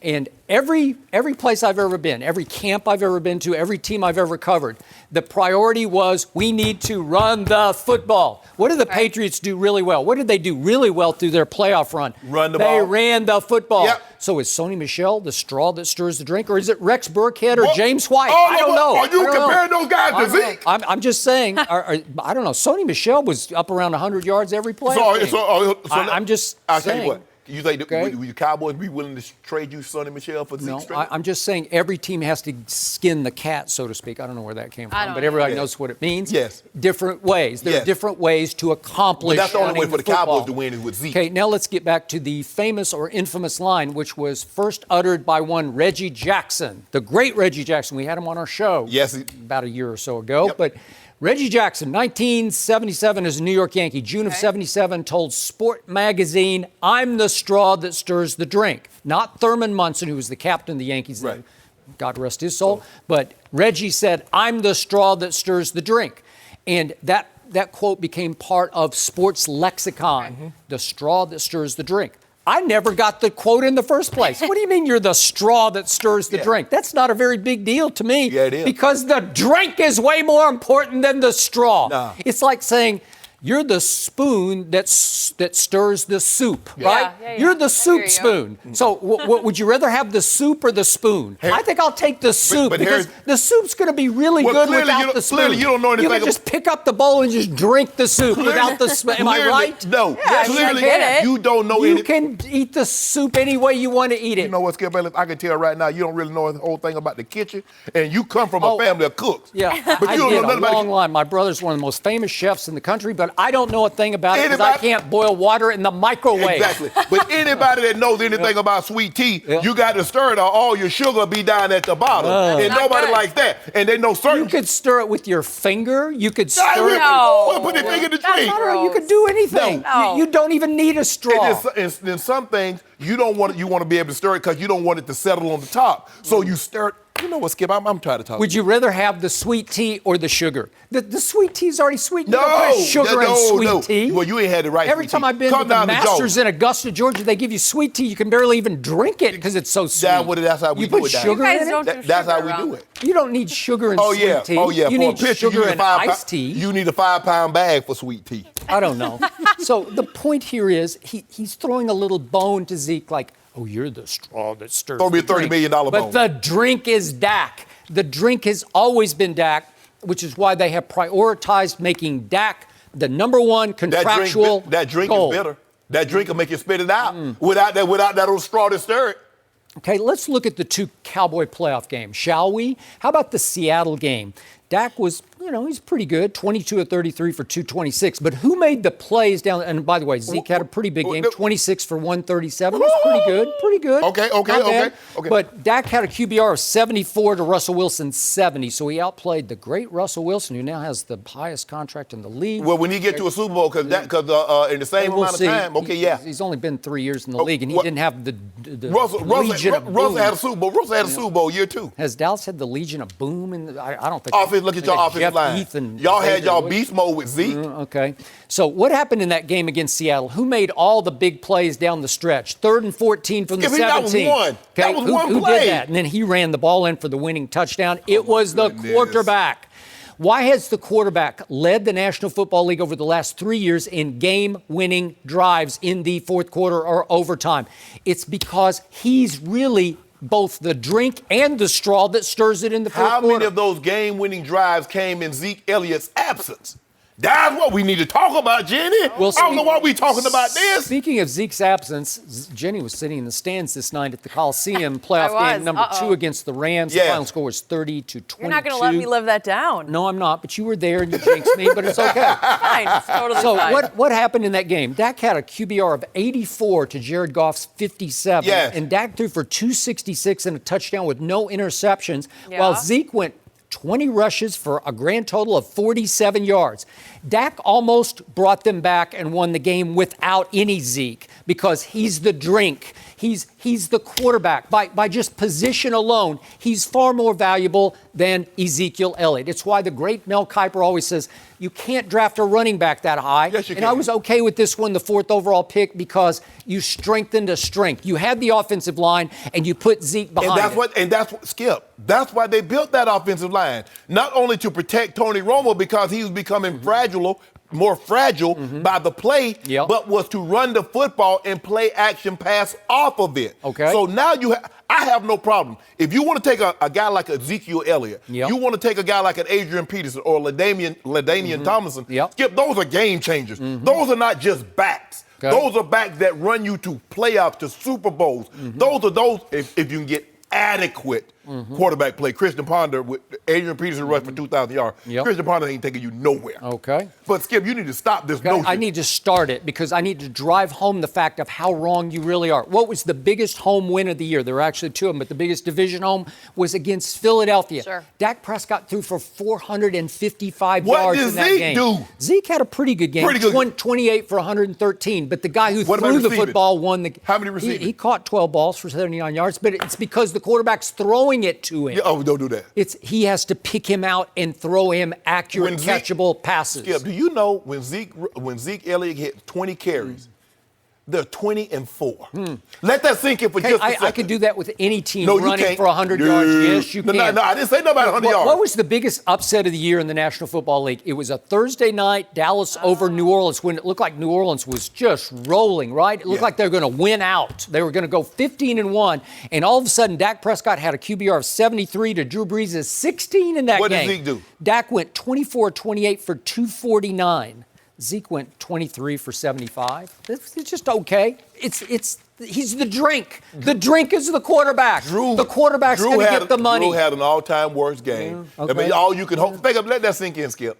They won 13-10. And Drew Brees had an opportunity to stop this notion that all of a sudden the Cowboys were like this behemoth and they blew the Saints out. That didn't happen. Okay, I'll give you every once in a while, the straw can kind of stir up the drink and make it taste a little bit better. A lot of bit better. But the drink is the drink. Even if you don't stir it, it's pretty good. Yeah. It's actually very good. The soup is still the soup without the spoon. Yes, it is. I mean, Huh? You still have to First of all, you can't just, I might see somebody out in public and they turn the bowl up to their face and drink it. I wish I might. I was just making an example that you'd say, this is really good soup. I don't have a spoon, but I'm just going to drink it. I would say it's really good. You'd splash it all over your face. No. It would drop, you'd need a bib to drink it like that because it would go everywhere. It's okay. Stirring. It's okay. Yeah. Stir it with a straw. Hey, what you do with coffee? What you do with coffee? Zeke, everybody stir that coffee, don't they, Jenny? You add a little cream, you add a little sugar, whatever else you put in it. What do you stir it with? I put Bayless in my coffee. I don't know what y'all do with y'all, but I stir it up. You do? What do you stir it with? Just like a little stir. Little stir. Yeah. So you're comparing Zeke to the little stir. It's a little piece of wood, right? It's a little piece of wood. It's a little piece of wood. Zeke's a little piece of wood. No, what I'm saying I love is that Zeke, but he's a little piece of wood. You need that to be stirred. I mean, so who puts cream in coffee? Who puts sugar? Or what, like I said, a little Bayless in my If you're stuff. putting Baileys in your coffee, I don't think you care how that thing is mixed I want to tell you, I want that flavor all the way through. Yeah. I just don't want it at the bottom. Would the Now I know Bailey what's still going on take around hold here. if you just use your finger to stir You it want up? that thing- We're moving on. Did Steph Curry cost the Warriors a Game 3 win? No more stirring talk. Chris Broussard, he's going to answer that question next. No mercy. Golden State tried to take a commanding 3-0 series lead Saturday night against the Rockets. Kevin Durant helped the cause with a game-high 46 points, but James Harden rebounded from his eye injury, scoring 41 points, including a huge 3 in overtime to lead the Rockets to a win. But Steph Curry was awful in the game. He missed a wide-open dunk late in overtime and shot a disappointing 7 for 23. Game 4 is tonight in Houston. We're joined by FS1 NBA analyst Chris Broussard. Good to have you with us. Great to be here. Chris, how much is Steph to blame for the loss? Well, look, he obviously played horribly. They lost in overtime. So you figure if we get any type of decent performance out of Steph, we win. We all know, though, it obviously doesn't always work that way.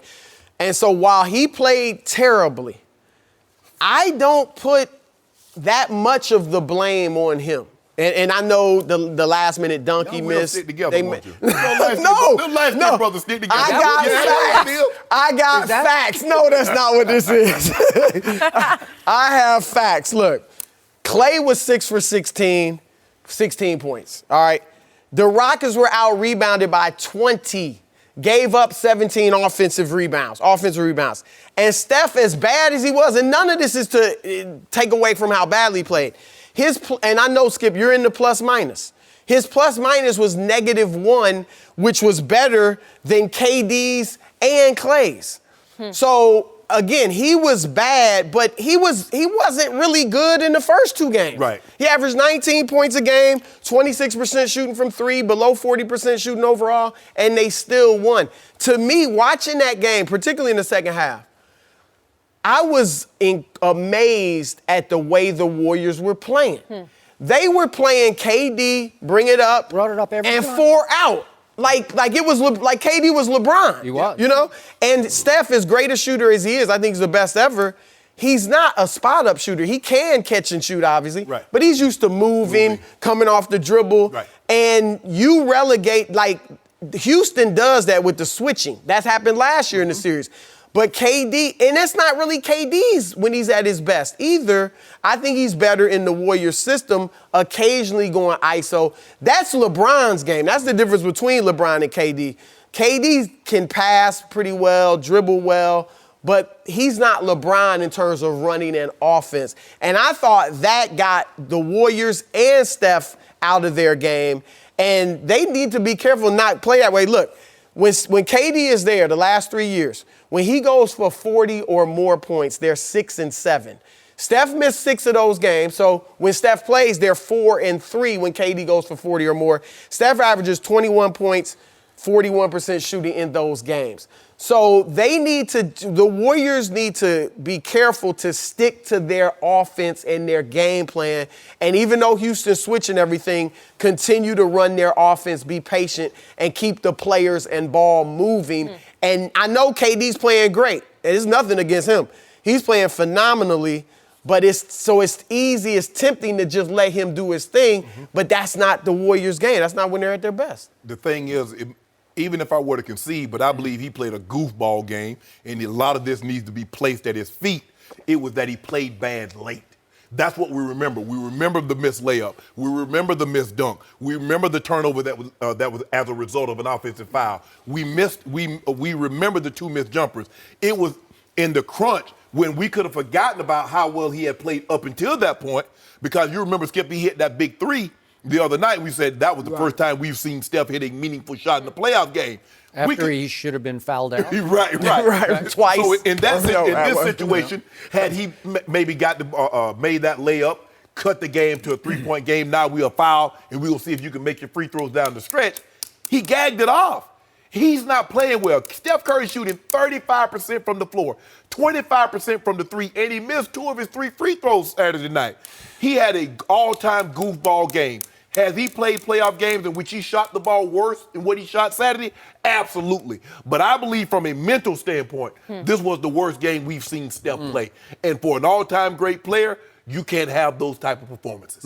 This is a new expression from you, a goofball game. Goofball I've game. never heard of that. Have you heard of that? You trying to create a new little thing, huh? Goofball game. I agree with what you said, though. Okay, I don't.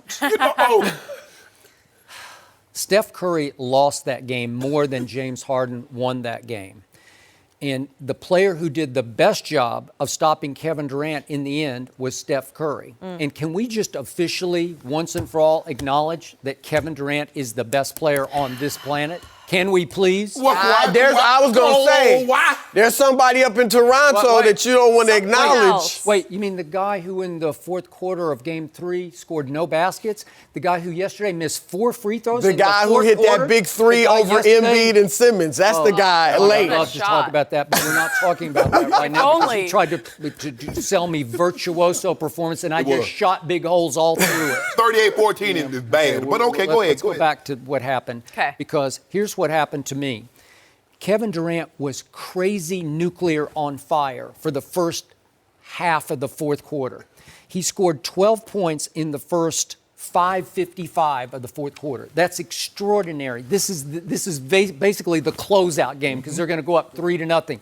So the best player on the planet is saying, give me the ball and get out of my way, because I'd never seen this before. He's dribbling the ball up the floor every possession. This had never happened. The 7-foot monster that you described is dribbling the ball up the floor and just saying, I'm just going to go. They're going to send 2 at me, and I'm just going to pull up on 2 guys and just shoot it because they can't stop me. And if I really decide they have 2 or 3 on me, I'll just go LeBron, and I'll pass it to an open shooter, and they'll make the shot. And Iguodala hit a big shot late in the 4th quarter. But here's the point. Kevin Durant dunked with 6:05 left in regulation. That was the last shot he took until 19 seconds remained. And to me, and I'm going 2nd or 3rd level subliminal psychological here, it felt to me like Steph was saying, you know what? This is really my team. I'm a 2-time MVP. I know you're a 2-time finals MVP, but I'm going to reassert myself here. And it took Steph stopping Kevin Durant, because usually when somebody's hot in Golden State, they just feed that guy. And again, you did make a deep basketball X and O's point. Maybe they should have let Steph bring it up, or Clay bring it up, or Iggy bring it up, and let Kevin run off picks to get more open, because now he's just having to create by himself at 7 feet tall on two guys. Like, and he started missing some too, no, right? but he didn't take a shot from 6:05 all the way down to 19 seconds left. He didn't take a shot in the fourth quarter.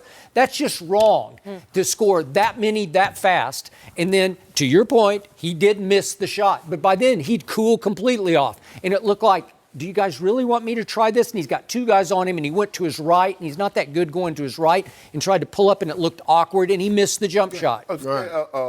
Are the best player on the planet allowed to cool off? Because I know a guy that was, for the last decade, was the best player, and if he did anything out of the ordinary, you know what I'm talking about, Chris. You know what I'm talking about. Okay, but go ahead. By the way, this man dared in the opening block of the show to throw at me that LeBron James made the right play to pass to Kyle Korver, as if this was the wrong play to pass to Andre Iguodala when he was wide open in the corner with 45 seconds left. Did Iggy make the three? Yes, he did. Because so you saying KD made the right play, but LeBron made the wrong one? Yes, it was, because you're throwing it to a guy who's clutch. He was a former Finals MVP. But Korver's a much better. It's not even comparable. Who's the better three-point shooter? You know that. So in the last two finals, I'm glad you brought that up.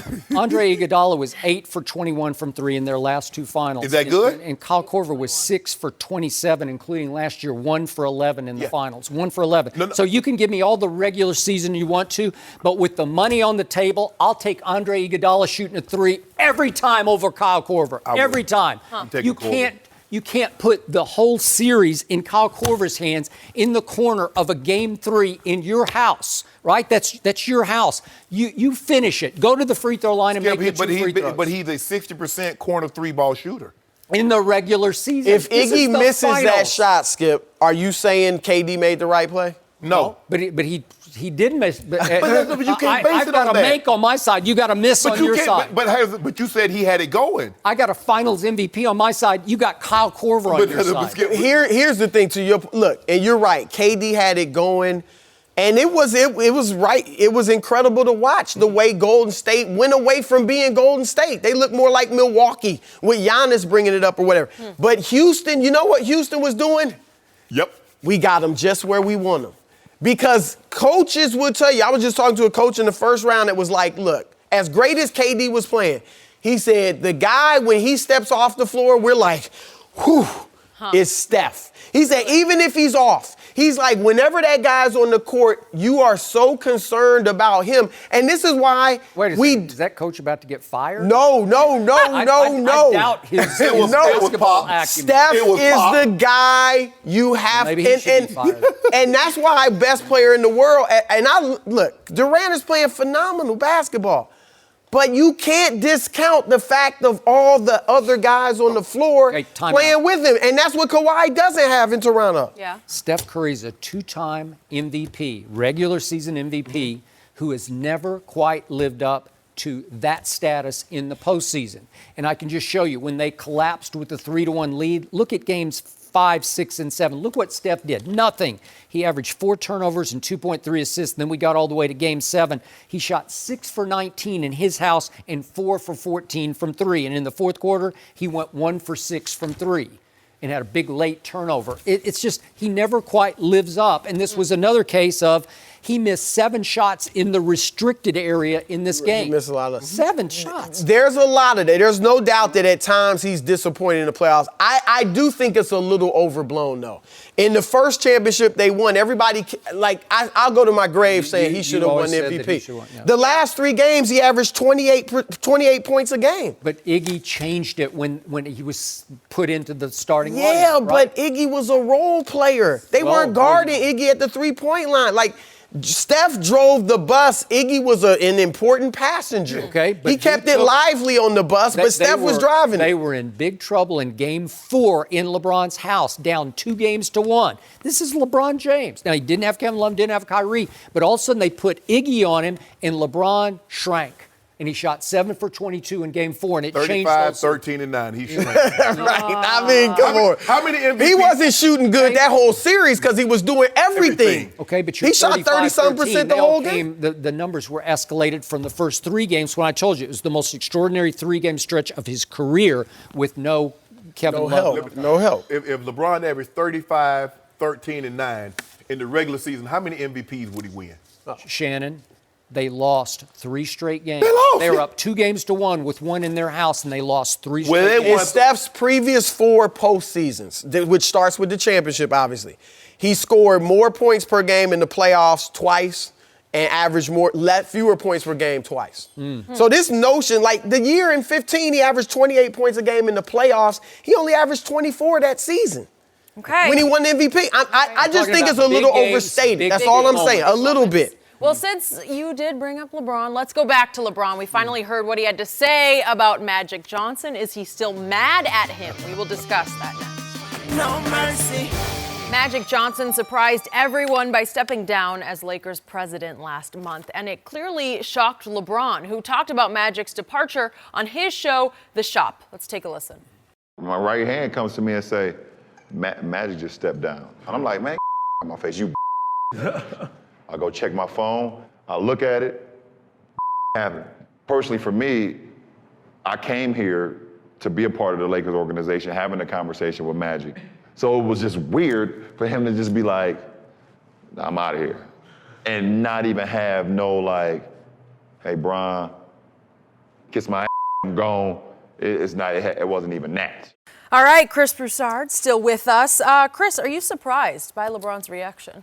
I'm not surprised at all because I think it's the normal, natural human reaction. Yeah. You know, that anybody would have. And I agree with LeBron's sentiments. Look, Magic did it wrong. There's no ifs, ands, or buts about it. The 2 people he definitely should have told were Jeannie Buss and LeBron. And if he had some beef with Jeannie, some falling out temporarily that led to this, then okay, I get it, you don't tell her. You should have told LeBron, though. Absolutely. And now he and Rob Pelinka, from what I'm told, are talking regularly. So if he didn't have a falling out with Magic. Magic. Oh, Magic. Yeah, like, so I don't, if he should have told all of them, but certainly LeBron, because I don't know if I characterize it as a friendship, but LeBron James and Magic have had a special relationship based on their superstardom, based on all the comparisons over the years. When LeBron lost his first finals in Miami against Dallas, he texted Magic that summer like, man, I'm trying to get over the hump. Let's talk. You know, so even though they didn't really, know each other and obviously weren't working together that much at that point. And then just their interests off the floor, the business interests and things like that. So they've had this special relationship. That's why Magic got the meeting by himself, because on July 1st, because of that relationship. So LeBron is totally right to feel the way he does. And like I said, I think Magic just totally did it the wrong way. And I think this is different. I've heard some people say, LeBron, when he left Cleveland, he didn't tell anybody. When he left Miami to go back to Cleveland, he didn't tell anybody. The difference is that LeBron was a free agent. We knew a move was coming. And even players like Dwayne Wade or in Cleveland or Mo Williams, they understand free agency to give a guy his space, let him make a decision. It might be based on family, money, whatever. This came out of the blue. Yes. Obviously, no one knew this was coming. So, I think LeBron was totally justified in his feelings. I also will give him some credit because, as you guys know, and Skip, you've even said you kind of feel sorry for LeBron at this point. It would be think about 3 months ago, all the criticism was on LeBron for the Lakers falling apart, not making the playoffs, the toxic environment and all that. Now, since what's happened since then, it's like LeBron. Nobody's looking at LeBron right now. They're looking at Magic, Jeannie, the Rambis, family, all that. It would have been easy for LeBron in that shop show to just play the like, man, I ain't signed up for this. I know how important it is to have a great front office and, Pat Riley in Miami, and that's why we want to, he didn't play that excuse card. Interesting. So I give him some credit for that because it's right there for the taking if he wanted it. Go ahead. To me, this is running much deeper than Magic should have called me before he made his big announcement. To me, LeBron is concluding that Magic had completely turned on him because the money line here, the flashpoint of all these quotes is that LeBron is saying, Magic didn't even call him to say, hey, Bron, kiss my ass, I'm out of here, right? Yeah, So nothing. he's saying that he turned on him, that for whatever reason, he just cut ties with him because he was disappointed somehow in LeBron's overall performance last year. The way his bad body language, he didn't handle the kids correctly, that he tried to strong arm the organization, pull off the Anthony Davis trade. For all those reasons, he didn't close a lot of the early games. He disappointed Magic to the point that Magic just said, I'm not calling him before I make the announcement, and I'm not calling him the day after or 2 days after, because he could have let the smoke clear and then clear the air with LeBron 24, 48 hours later. Did he call him? No, because LeBron wouldn't have uttered these quotes if they had cleared the air. By then. That was filmed April 11th, they said. Okay. Is that what it was? Yeah. Okay. But you think that would have made a difference? Like, if it would have made a difference in that talk, maybe. But if Magic had done what he did and then called LeBron the next day or two, I still don't know if it would have made a difference. To clear the air to say, hey, I'm not blaming you for any of this, because, again, LeBron is leaping to the conclusion he is getting blamed by Magic. I'm mad at Magic. I'm like, who in the hell shows up to work to quit? You could have did that at home. Why you show up there? He knew walking into the arena he was going to quit. He knew before he got dressed he was going to quit. So why the hell you show up? You could have just... But he told TMZ a couple days later when he was in Beverly Hills, Yes. he said, I still talk to Jeannie every day. But you why? think he talks to That was weird. LeBron every day? No. I don't know that they've talked. I don't know for a They fact. can't have talked. But, yes, I mean, again, that was filmed a few weeks And that ago, was the thing. but I don't know that they've talked. And LeBron's like, hold on, wait a minute. Now, you're going to come to my driveway, sit in my driveway for an hour or two before free agency starts. Then you spend 3 hours in my home, and we're talking about how we're going to get the Lakers back to the Showtime Lakers, and we're going to be joined at the hip, and we're going to do this thing together. And you're going to bounce, and you can't even give me the common courtesy and say, well, Bron, check this out. For due to some circumstances beyond my control, I'm going to step away. You can't give me that, but you're going to come up in my house. Don't worry about it. Now, I got something for you. This bridge is burned to the ground. Well, I think, look, from talking to people close to LeBron, I do think they've done their best to move on. Because we know LeBron came here for many other reasons. Sure. And Magic, let's look, LeBron is a very smart guy. Mm-hmm. He knows Magic wasn't pounding the pavement, working the phones, doing everything. Skip, why you take a job when you know what comes along with the job? Look, I can't. Because you're Magic Johnson. Right, You're the ambassador. You're the figurehead for the franchise. You still got to skip. You recruit. But you don't think he knew. Again, I'm not saying LeBron was. I'm sure he was pissed off initially, and I just don't know if he's that mad at this one. I think what he should be more angry about is what they've done since then. Because it gave them an opportunity when Magic stepped down to go ahead and really change that front office. Yeah, And now you're not doing that. How can I be mad, man? Hey, if I sign up, I go to a fast food restaurant and they say I'm on fries. I'm a fry cook. How am I gonna be mad? I got it. That's all I do is cook fries all day long. What the hell Magic thought they come with that job? That's not a figurehead job. No, I agree. He recruits. He feels Magic. What did he say?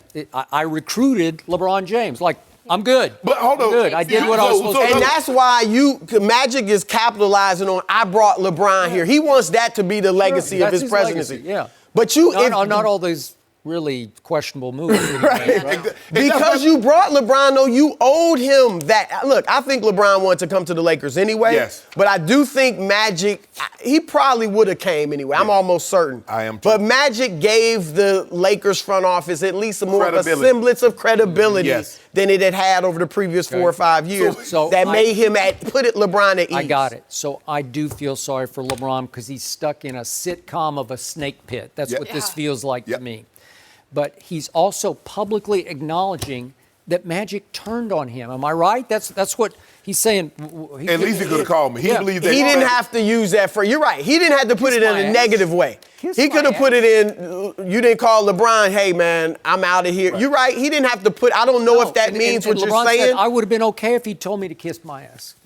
just something would have been better than nothing. So he just want to recruit, huh? So he just going. All his team is going to be guys he recruits. Magic should have been the owner. Yeah, that's it. He's exactly. not. He wasn't going to be the one in the small gyms in Europe Right. and exactly. This is not a figurehead job. No. Okay, I got it. But what does it mean for LeBron's LA legacy? It's not good for his, because Laker fans are going to sit back from this and say, man, Magic really just dumped LeBron. right? I believe, look, Allen Iverson has a figurehead job for the Sixers. He comes in Well, courtside, he he cheers on and tell you how good the young guys are going to be moving forward. Yeah. That's a figurehead job. But he ain't going to no gyms. He's not doing no scouting. He understands his role. Magic, you want that role? Okay. But you can't be no VP or no president of operations. Here's the thing, too, Skip. You know next season Magic's going to be at some games. Sure. He's going to get in front of that camera, and he's going to talk up LeBron. So it's not going to be, whether they actually communicate away from the arena or not, Magic is going to put it out there. He's already talking about him and Pelinka, him and Jeannie showing pictures out. Yeah. Dinner, which I don't. supposedly. Yeah, it's like. That's too soon. I thought that they're going to send text messages coming out too soon. I can forgive you because I believe forgiveness is an attribute, and it's only provided to those that are strong. Yeah. But I believe there got to be some time passed before I'm going to forgive you, Skip, but not no 2 weeks. It feels soon. I've known Magic for a long, long time, back to his rookie year with the Lakers when I did a big story on him. And inside, down deep, inside that $1 billion smile of his, he is a tough guy. Yeah. Oh, yeah. And once he decides something, he's stubborn tough. And that's it. Yeah. For some reason, he's out on LeBron James. And I don't think he cares about how it affects his public status or stature or his image.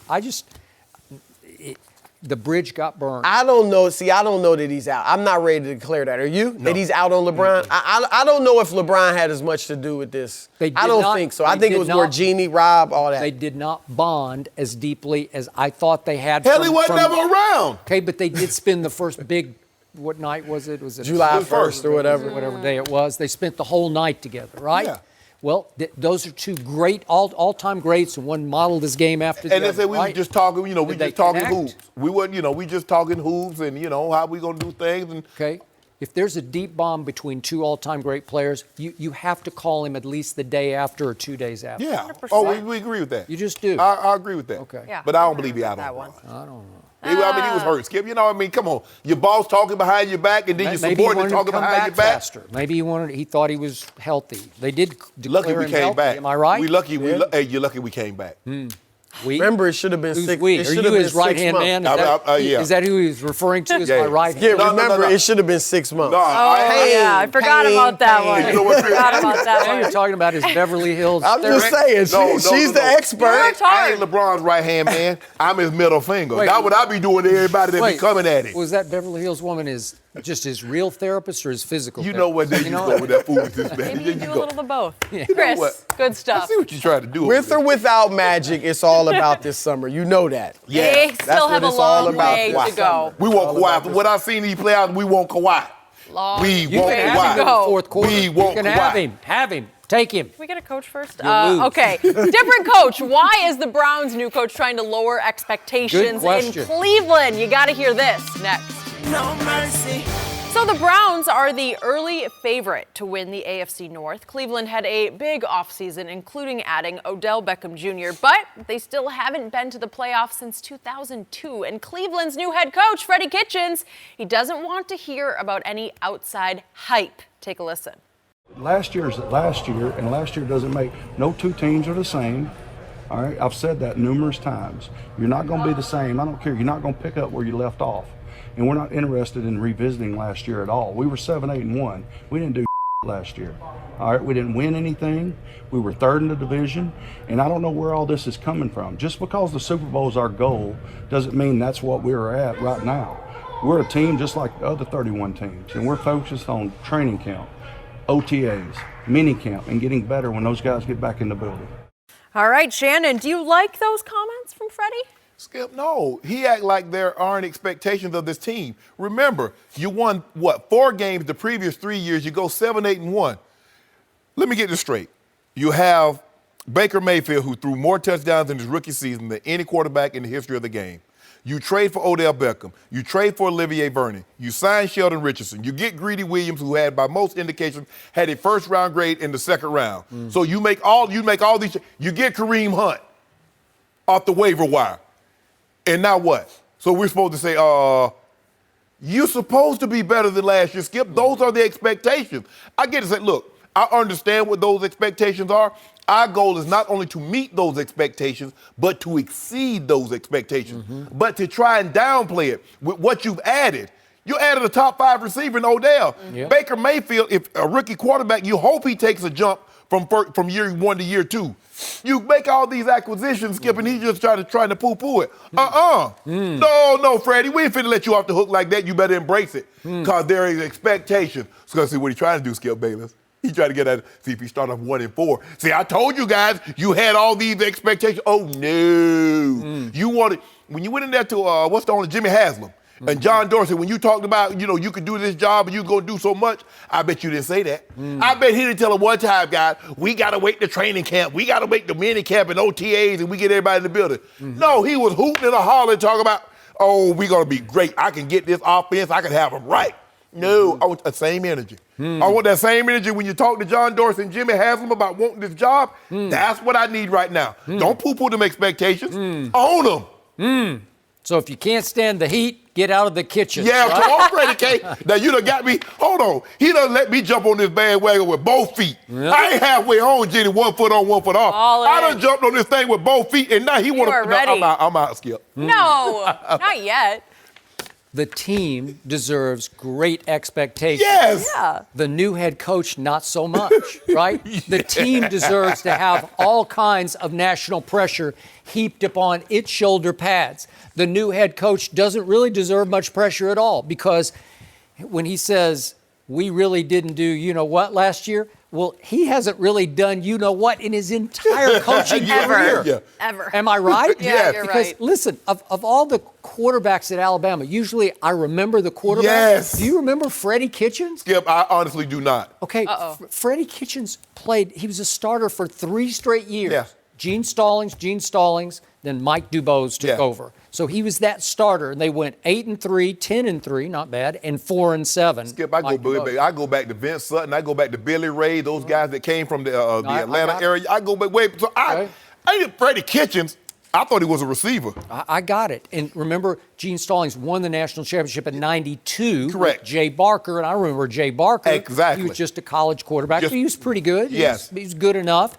So what happened then to Freddie Kitchens? He starts off his coaching career at Glenville State, a D2 school in West Virginia. I know. Okay. Yep. You know? Okay. I know. Gotta start you were somewhere. Glenville, Georgia. Glenville, Georgia. Yeah, Okay, the Bulldogs. right. Yeah. Okay. So then he goes to LSU as a graduate assistant, then a little time at North Texas, then he goes to Mississippi State. Cowboys is his first NFL job for just 1 year, but then he goes to Arizona. Hold on, what was he doing at the Cowboys? I don't know. He was just some low-level assistant. I don't know. Well, I don't remember him. I don't even remember him on the staff. That's not a good sign. Okay, that's not a good sign. Then he goes to Arizona for 10 years, and he fluctuates tight ends. For 1 year, he's the quarterback coach. Then he went back to being receivers coach. I still ain't never heard of it. Okay, so he's there for 10 whole years. Hold on, was he there with Larry Fitzgerald? Yeah. Well, I got to call Fitz about it. I didn't know that, Skip. I should've- Okay. Ask him what he thinks. So then last year was his first year with the Cleveland Browns. And he was the running back coach, but not until mid-year when Todd Haley got fired and then Greg Williams took over for Hugh Jackson. Right. Okay, not until then was he finally an offensive coordinator. For the first time in his life, he was a coordinator for the second half of last NFL season. Right. That's all he's got on his resume, and all of a sudden, he's now the head coach of the most star-studded, hotly hyped team in all of pro football. Okay? So in other words, this is crazy. This is insane what has just happened. So in other words, look the way you explained it to me. The head cook got fired, and so they're looking around who can cook. Yeah. Freddie can cook. He can cook.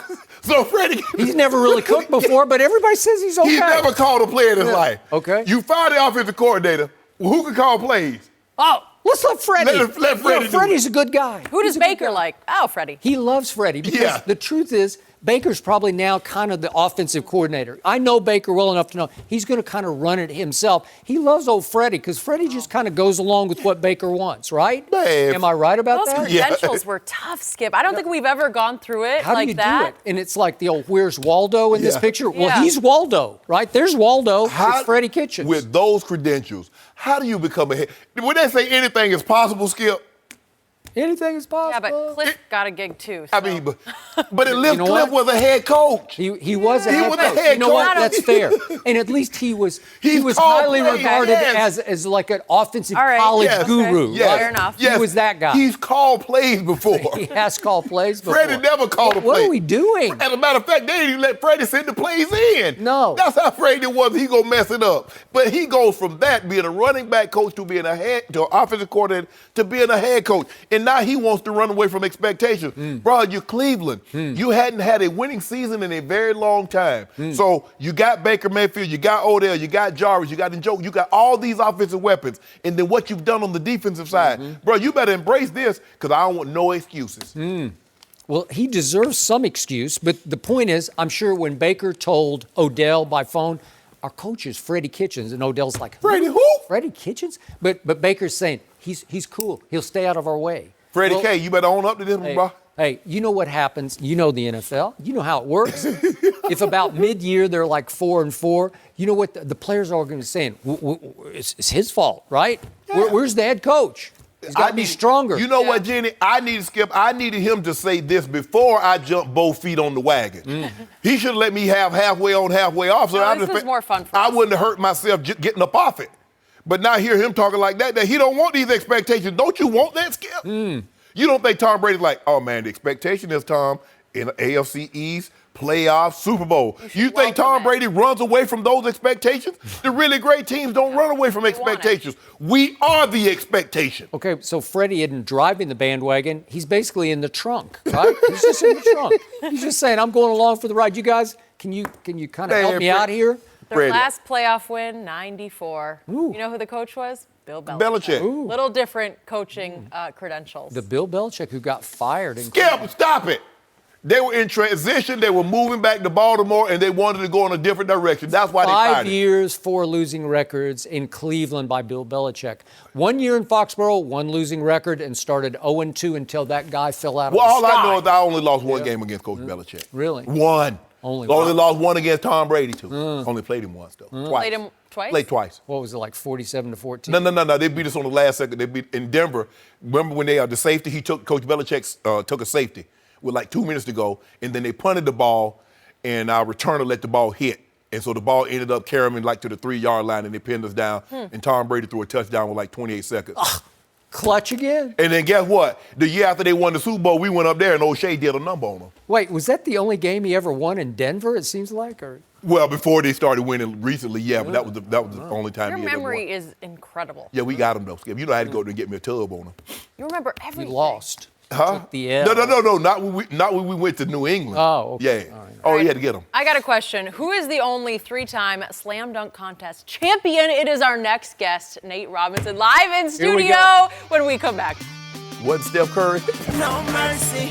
Our next guest was the first player ever to win the slam dunk contest. 3 times he played 11 seasons in the NBA and averaged 11 points per game and did it all at 5'9". Nate Robinson, welcome to Undisputed.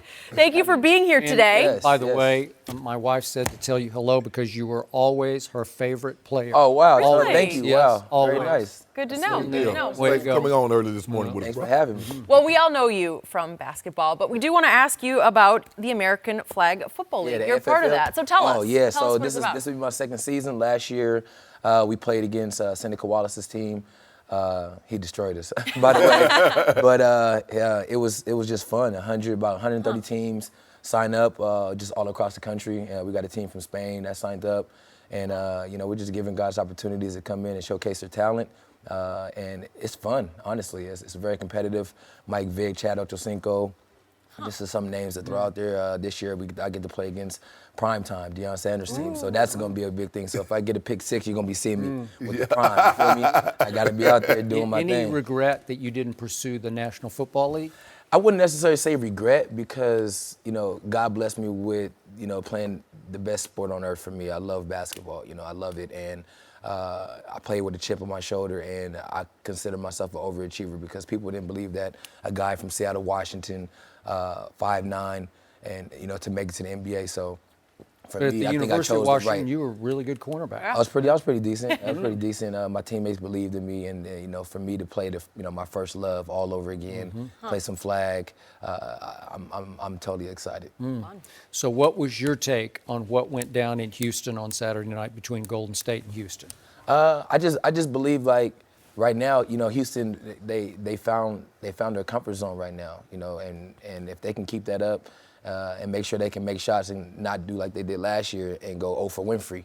They can go 0 for Winfrey, the last game, which they needed to make just a couple threes, and they're right there. So I just feel like they found their niche right now, and they're playing with a lot of confidence. I mean, they got Fear the Beard, which is probably MVP, and he's out there really doing his thing. So You like them tonight? they're home. Yeah, pretty much. Yeah, it's gonna be tough. If they can win this game and go to Oakland. I think this series might go 7. I like him too. What's going on with Steph? You saw what happened Saturday night, but he really hadn't played well this entire series. What do you think's going on? I think everybody needs to let him have his slump. Like, it's okay. Like, he just has to find his. He might get sent home having that slump. Nah. He go. One thing about a shooter, you don't. You have the slump in the back of your mind, but the minute he makes a couple in a row where he can make, some easy buckets, I think that'll help him out a lot because the Warriors. They tend to take bad shots, and that's how they let guys, teams in the game. Whenever we played them, we knew we had opportunity to come back because they're going to take some elevated shots. Curry's going to take one 35, 36-foot, those are bad shots to some people, but for him, those are good shots for him. He feels like he can knock those down. So I think he just needs to get to the basket, get some easy layups, get his motor going, and everything will be smooth. He got to the basket. You see him miss that dunk? You see him Yeah, miss but the he layups? can't. But Curry, you're not 3-time slam dunk champion. I know. I was You're a just thinking 3-point that. champion. So lay the ball up. Get some little easy buckets, and then You realize play he's him like on. 6 inches taller than you? Yeah, I mean I played against Curry a couple times. So, speaking of Golden State, then what? If you said James Harden was the MVP, would you take right now Kevin Durant or James Harden? Who's the better player? That's tough. Me personally, I would probably pick a KD 7-1 unguardable. A Nice, guy like that. 7-1. I like that. I mean, he just looks 7-1 on TV. to me, everybody's 7-1. So Good point. It's tough. It's just like pick your poison. What do you like? I mean, you can't go wrong with either player. Honestly.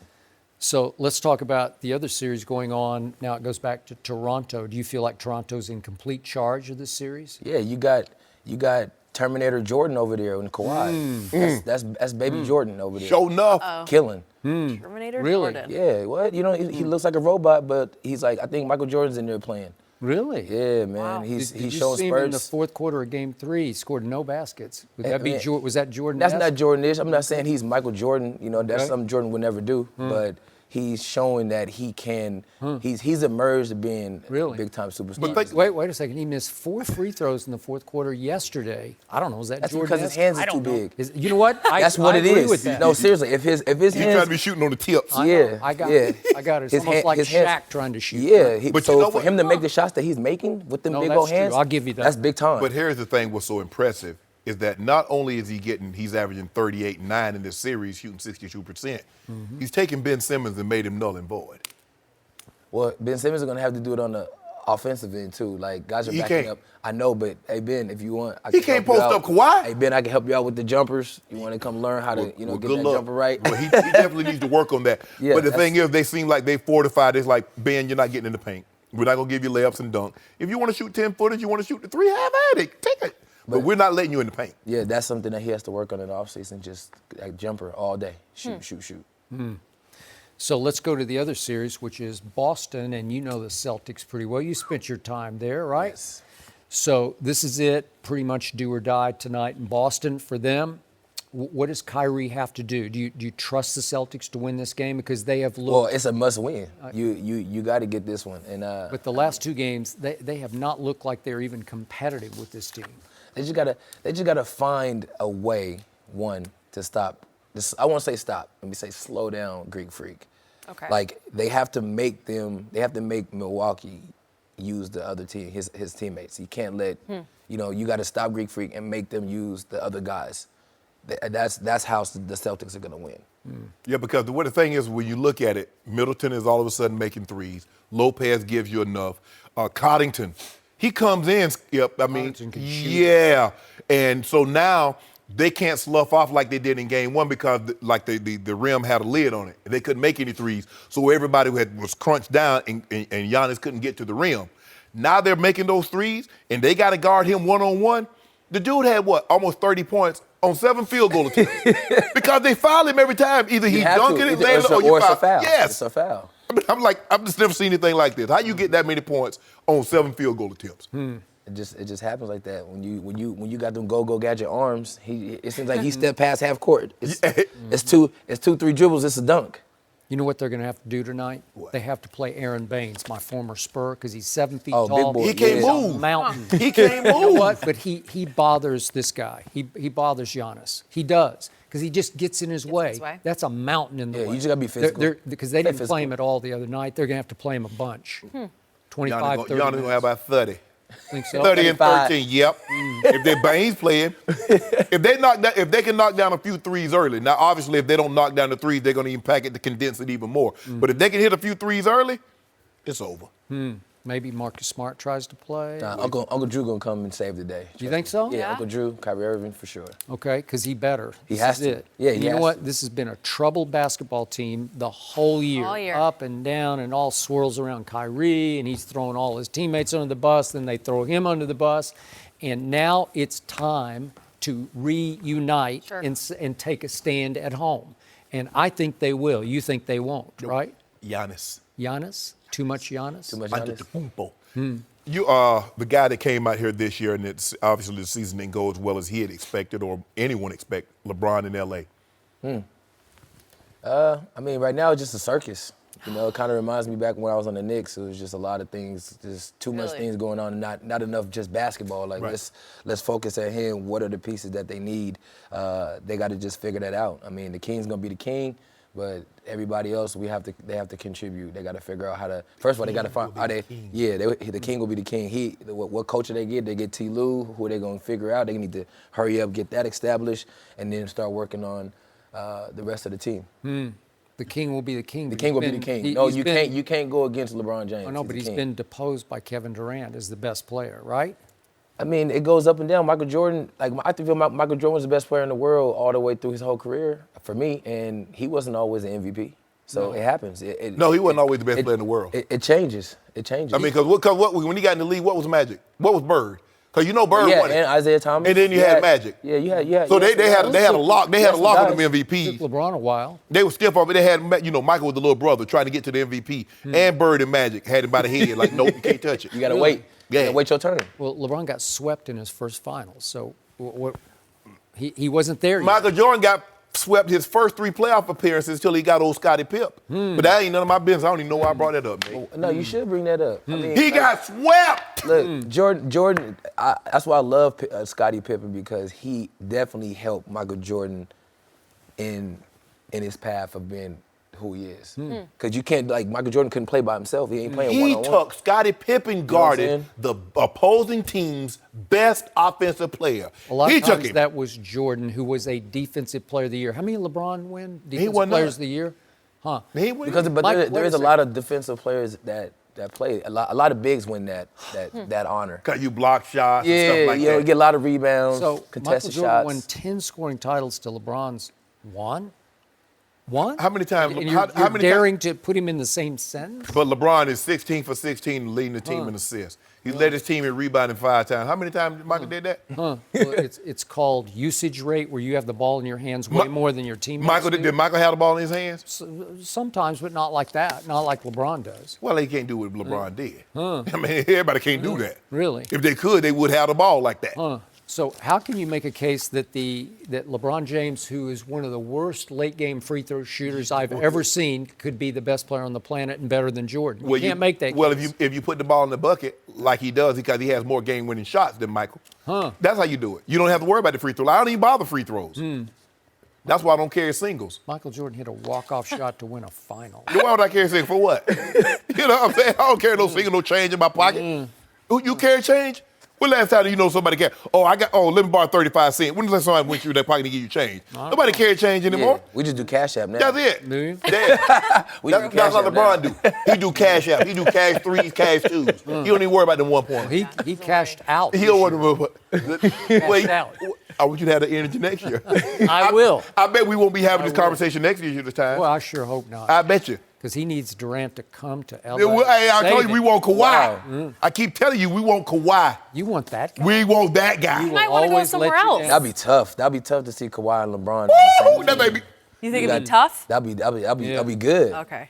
Tough mean we say tough is good. Yeah, so it's over for you. Tough. Yeah, number 2 could figure out what being a scapegoat is all about. You know what? Hold on, who'd you say number who?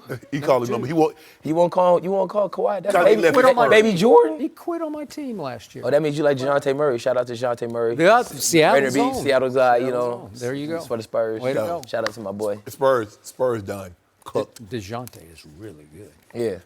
Good luck being 5th, 6th seed for the we'll next be all right. 5-6 years. Yep.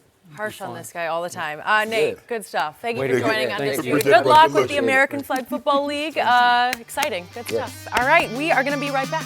No mercy. So here is the latest on Tom Brady's very interesting offseason. He was at the Kentucky Derby over the weekend and made a bet with former teammate Danny Amendola. But this wasn't any small wager. The two bet $100,000 that Amendola could hit a target with a mini football.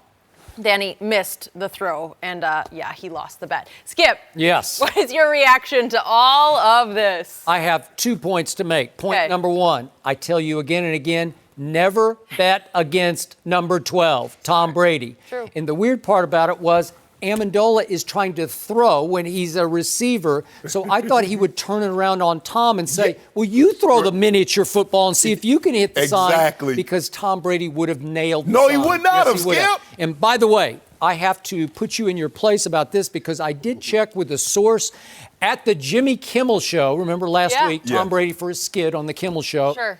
Threw a football through Matt Damon's window. I don't think it was actually Matt Damon's house, but I confirmed he was told before the throw they did not have a backup window. He couldn't just crack it. He had to blast it out with one clutch throw. He threw it from the end of the driveway and didn't take his jacket off. Do you know how restricting a jacket is? One throw, it was all-time clutch. It was right up there with any Super Bowl throw, the 29-yarder to Rob Gronkowski he has ever made. He nailed it point-blank bullseye, and he didn't just knock out a couple of panes. He smashed the whole window out. Mm-hmm. It was all-time clutch. And once again, you don't bet against this guy. First of all, I agree with your first premise, is that Amendola should have flipped it around. You're the quarterback. Yeah. You take this mini football and you hit that target. Okay. I bet you $100,000 you couldn't do it. Yep, he would have. No. Yep. No, he would not have. It looked like they'd all had a couple of drinks, but that's I okay. found the picture. He might have could have hit that target, but can he dress? Is he 6 years old? On a 2-button suit, you never button the bottom button and leave the top one unbuttoned. Now, Tom Ford is rolling over. He's like, I cannot. This is Tom Brady, not Wait, Tom what is Ford. wrong? Tom, you see that? He buttoned the bottom button and not the top one. Maybe he's setting a new trend. There ain't no new trend. That's not a new trend. Now, Tom Ford, that's probably Tom Ford. He probably made that outfit exclusively for Tom Brady to go to the Derby. And look how he's making it look. I cannot believe it. I kind of like it. I think it's cool. It would have looked cool. love You know what? I would have looked cool if. Yes. Look. It's going to be a new thing around here. You know what, Skip Bayless? Can they see this on my camera? You Look at this. You're going to copy? How cool is You that? cannot on a 2-button. Now, see it? if he had a 3-button. Look at this. You should try it. No.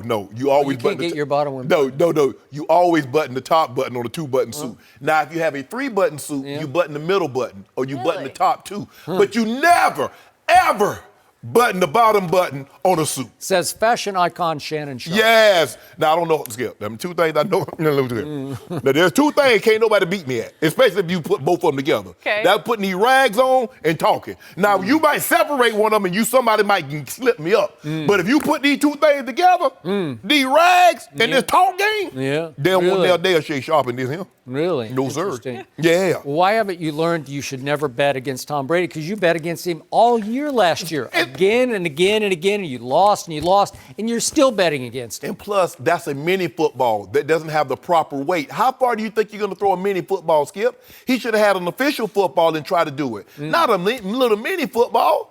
Well, I told you they'd had some mint juleps. Yeah, right? yeah, your boy had one of them things. I just wish I could bet You had $100,000 one? like it's no big deal.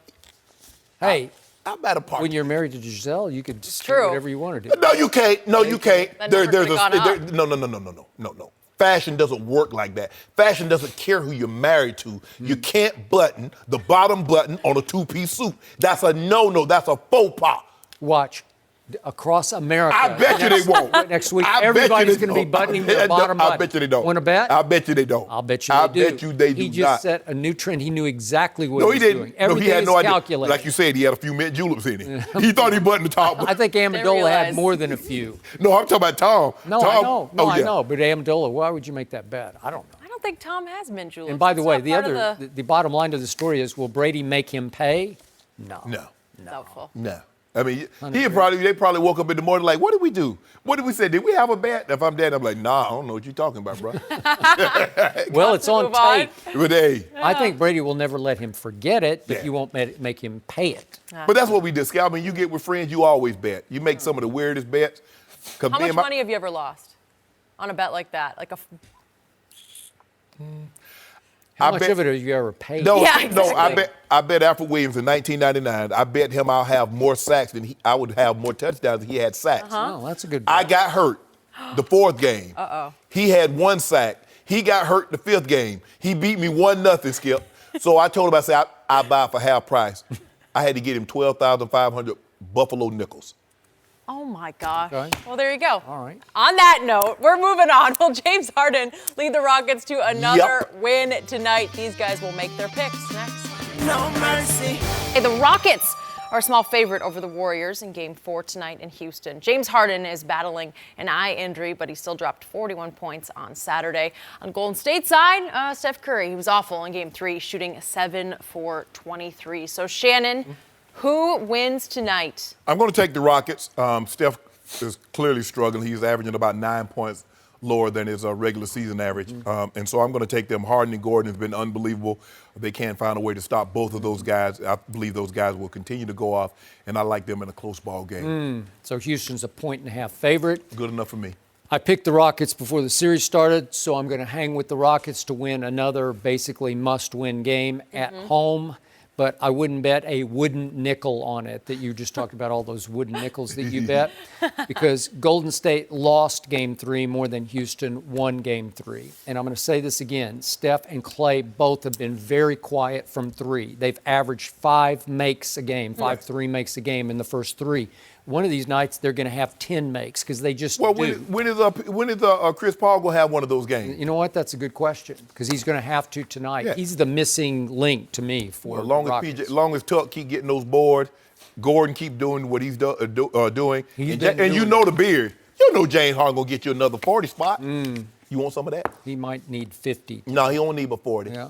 You're trying to get me to bet against the team I picked, 40. and it won't work. 40. Don't do that. I don't You do that. 40. He about to get 40. Really? And it wasn't Buffalo Nickels. It was Susan B. Anthony dollars. That's what I had to buy him. 12. Susan B. Anthony? Yeah, that's what he wanted. That's kind of a... See, Skip, the thing is, we want your pride. We don't want your money because when you play a professional sport, you got money.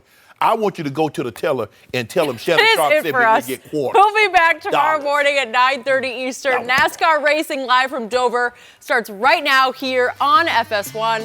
Have a great day, everyone. No mercy. Thanks for listening to the Undisputed podcast. I'm Jenny Taft. Join us again at the same time tomorrow morning, 9:30 Eastern. We'll see you then.